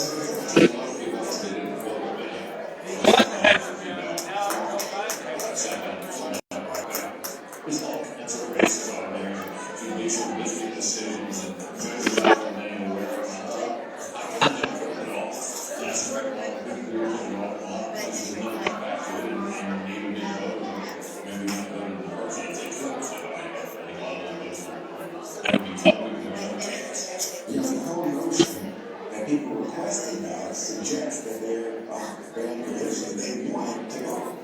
And it's a little bit like military rules. You know, they offer us such a big chance to win. It doesn't matter if it's a chance. If the chance people will election win, but what I'm saying is it doesn't matter if they get to the election board by election day that they can be counted. That's the provision for that. I mean, how long does it take to get? That's what I'm saying. So the suggestion is somehow it's out of order or a matter of aptitude for election is not clear. Well, it's a group saying Canada is military ballot on all four. We're going to have plenty of time, so I should tell you that. And one of the states to hang around ballots. You're not going to get national.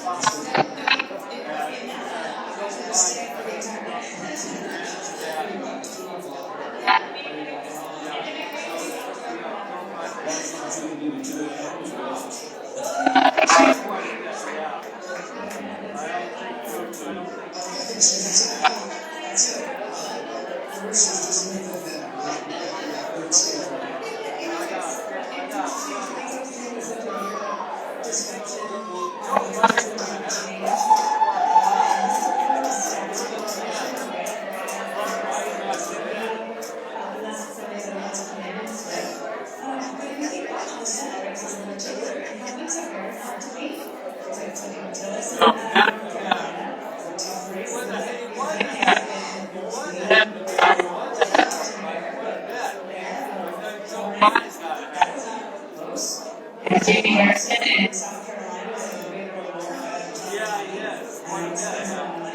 the big role close to being Jamie Harrison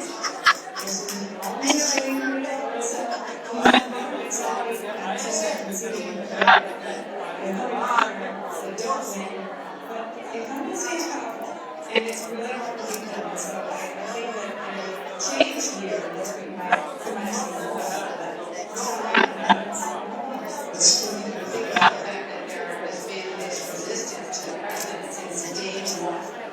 since the night that he accepted the presidency, and there has been this in the country. got to a very close division playing out there tonight to Arizona. And that is not being satisfied tonight. And that desire to see the president talk and everybody down the road with him, regardless of being at the presidential level, is not simply not really out. That's one thing that we hear on campaign trail about from Democrats is that the impeachment, it didn't go up.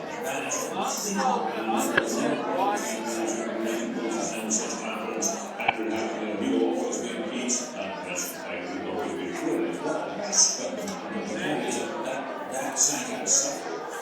And you thought, and then you hear that the president did impeach him through the election, not to carry through the election, and then looking back, we can say that was a hard failure. The Democrats are all, and I don't. What? That's it. Okay, that campaign.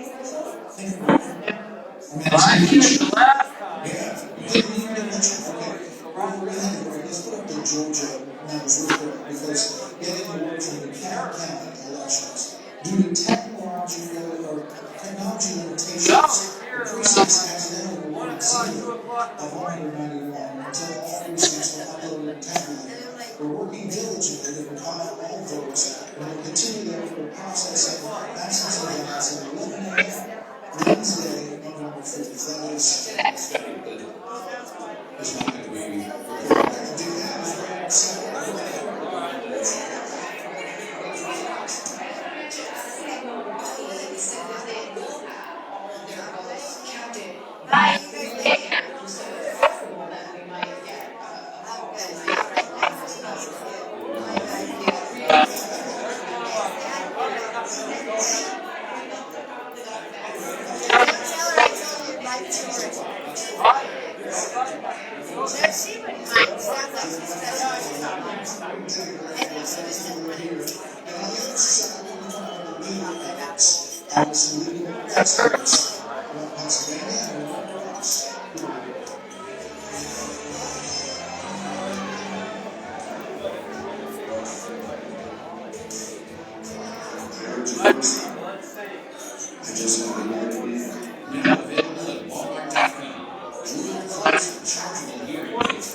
Tonight,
leader panel tonight, Jonathan Turley, George Washington University Law Professor and Constitutional Attorney, and federal prosecutor, both are constitutional contributors.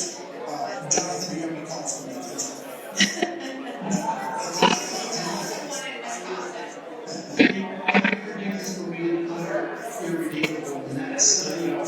A few days ago, I said that that's what my worst case scenario would be, and I said that we would finish this night with the state rating on both sides under 270 and left only with Pennsylvania. And the reason is that the Pennsylvania laws and their standards are not a mess, and we will look with great longing back at the age of hanging chads. I mean, these are really controversial decisions that have been made in Pennsylvania, and it's going to be a very difficult state if it's going to be the focus of this type of judicial review. We talked just briefly about the fact that this is a federal office, but there is no federal standard for elections, and it is done basically by each jurisdiction. The Constitution leaves it to the states, the state legislatures, to establish the rules for voting. And part of the controversy that has been growing with this election has been the intervention of state and federal courts in changing those state election laws. Pennsylvania is indeed the most controversial. They not only allowed for an extension in which they would accept ballots, but they also said that there would not be a requirement that signatures match effectively, that it basically did away with that condition for accepting ballots. But also it said that even if the date, the postmark date on the ballot was unclear, you would give the benefit of the doubt to the We'll go this way? That's production. Should be over here. Let's Can't see it over here. And it's not a good feeling. David, you know, when you look at how this is stacking up tonight and the potential litigation that could come into play in Pennsylvania and perhaps even in other states, what's your take? I agree with Jonathan that it's a mess, but what's really infuriating is it was an avoidable mess. I started writing out partly the other one in the middle of October, imploring that the Supreme Court needed to decide this before the election, because if they decided before the election, it would simply be to dictate or to set what the rules of the voting tabulation in Pennsylvania would be, whereas if they waited until after the election, it would look like the court was deciding the election, which, as Chris Wallace said before, the court shouldn't want that, doesn't want that, the country shouldn't want that. So I think if they had taken this case beforehand, as they should have, we wouldn't be in this position now. And I think Chief Justice Roberts made a very risky bet, which was that maybe they could dodge this bullet completely. And the reason that's pushing all the chips to the middle of the table is there was a very good chance that Pennsylvania would end up being decisive. Was that a court decision?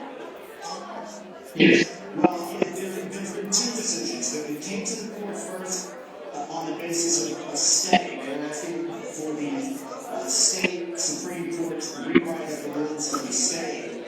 At that point, Chief Justice Roberts voted with the three liberal justices on the court to create a 4-4 deadlock. I'm live, just like, hey, I'm live on two cameras. How you doing? Good, good. Sorry, I just wanted to let you know for the live fire. Ruling on the merits of the case that it's whether the state Supreme Court is allowed to change the rules the way they did, the way Jonathan just explained. And at that point, the court said it's too late at this point, 5 days before the election, for us to make a ruling on the merits. But Justice Alito, in an opinion that was joined by Justice Thomas and Justice Gorsuch, said that doesn't mean that we can't preserve the status quo ante. So what he said was, take a look at ballots in after the 3 days after the election, as the state court has said, but segregate them so that we can make a ruling if we have to about whether those votes will count or not.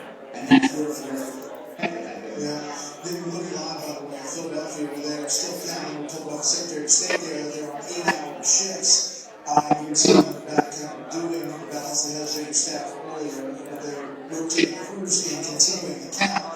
Jonathan, so that brings us to the fact that justice now, Amy Coney Barrett, is in this position in this court that is now filling the spot of deceased Ruth Bader Ginsburg. And Democrats during the hearing were saying you have to recuse yourself if an election case comes to the Supreme Court after November 3rd. I assume we're going to do that more. And it's also incredibly insulting. There's no reason under the usual interpretation of the standard for recusal for Justice Barrett to withdraw from this case. She didn't have a personal interest in this case. She didn't have a financial interest in this case. She didn't work on underlying litigation or cases related to an appeal. None of those conditions exist. I know of no case in history where a justice will recuse herself simply because she is nominated shortly before an election, and some people view her as some type of judicial show. And I don't expect that to happen. I would be very surprised if the liberal justices would even support or suggest that. We have no idea how she will vote on these types of issues. They are difficult.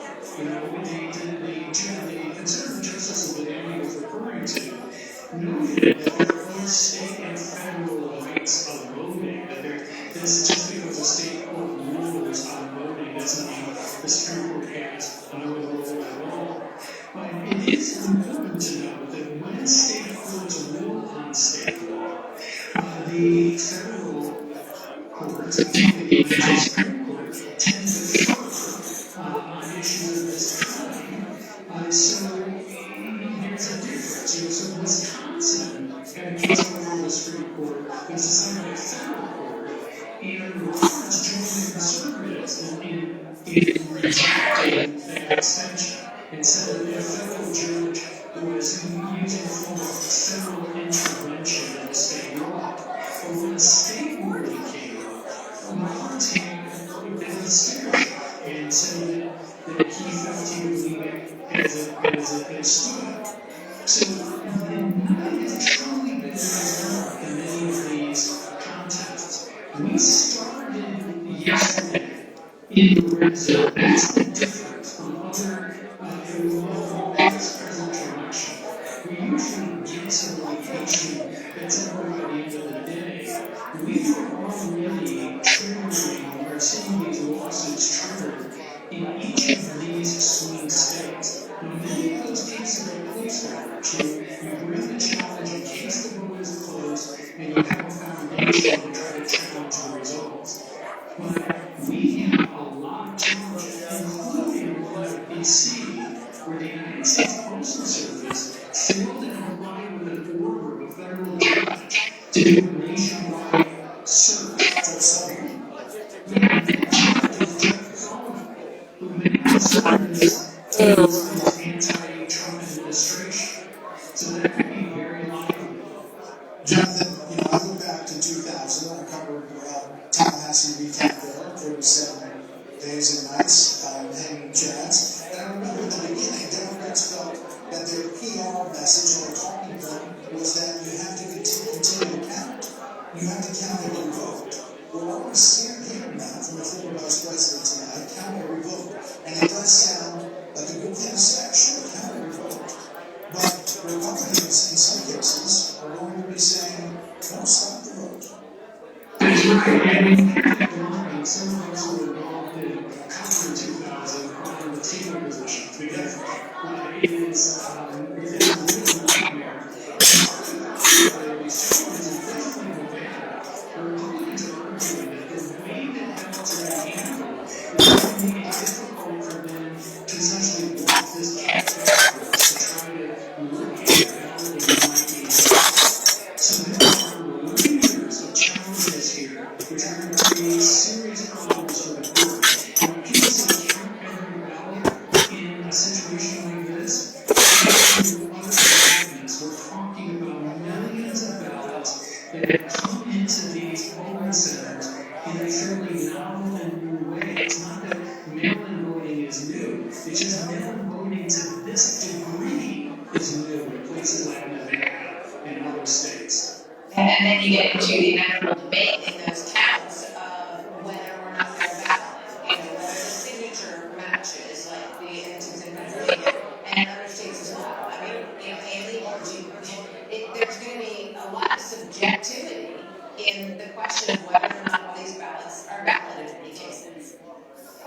Yeah, and I think to the point that Jonathan just made, a lot of times things get sort of sketched out in front of the appellate court, and it sounds like it'll work just fine.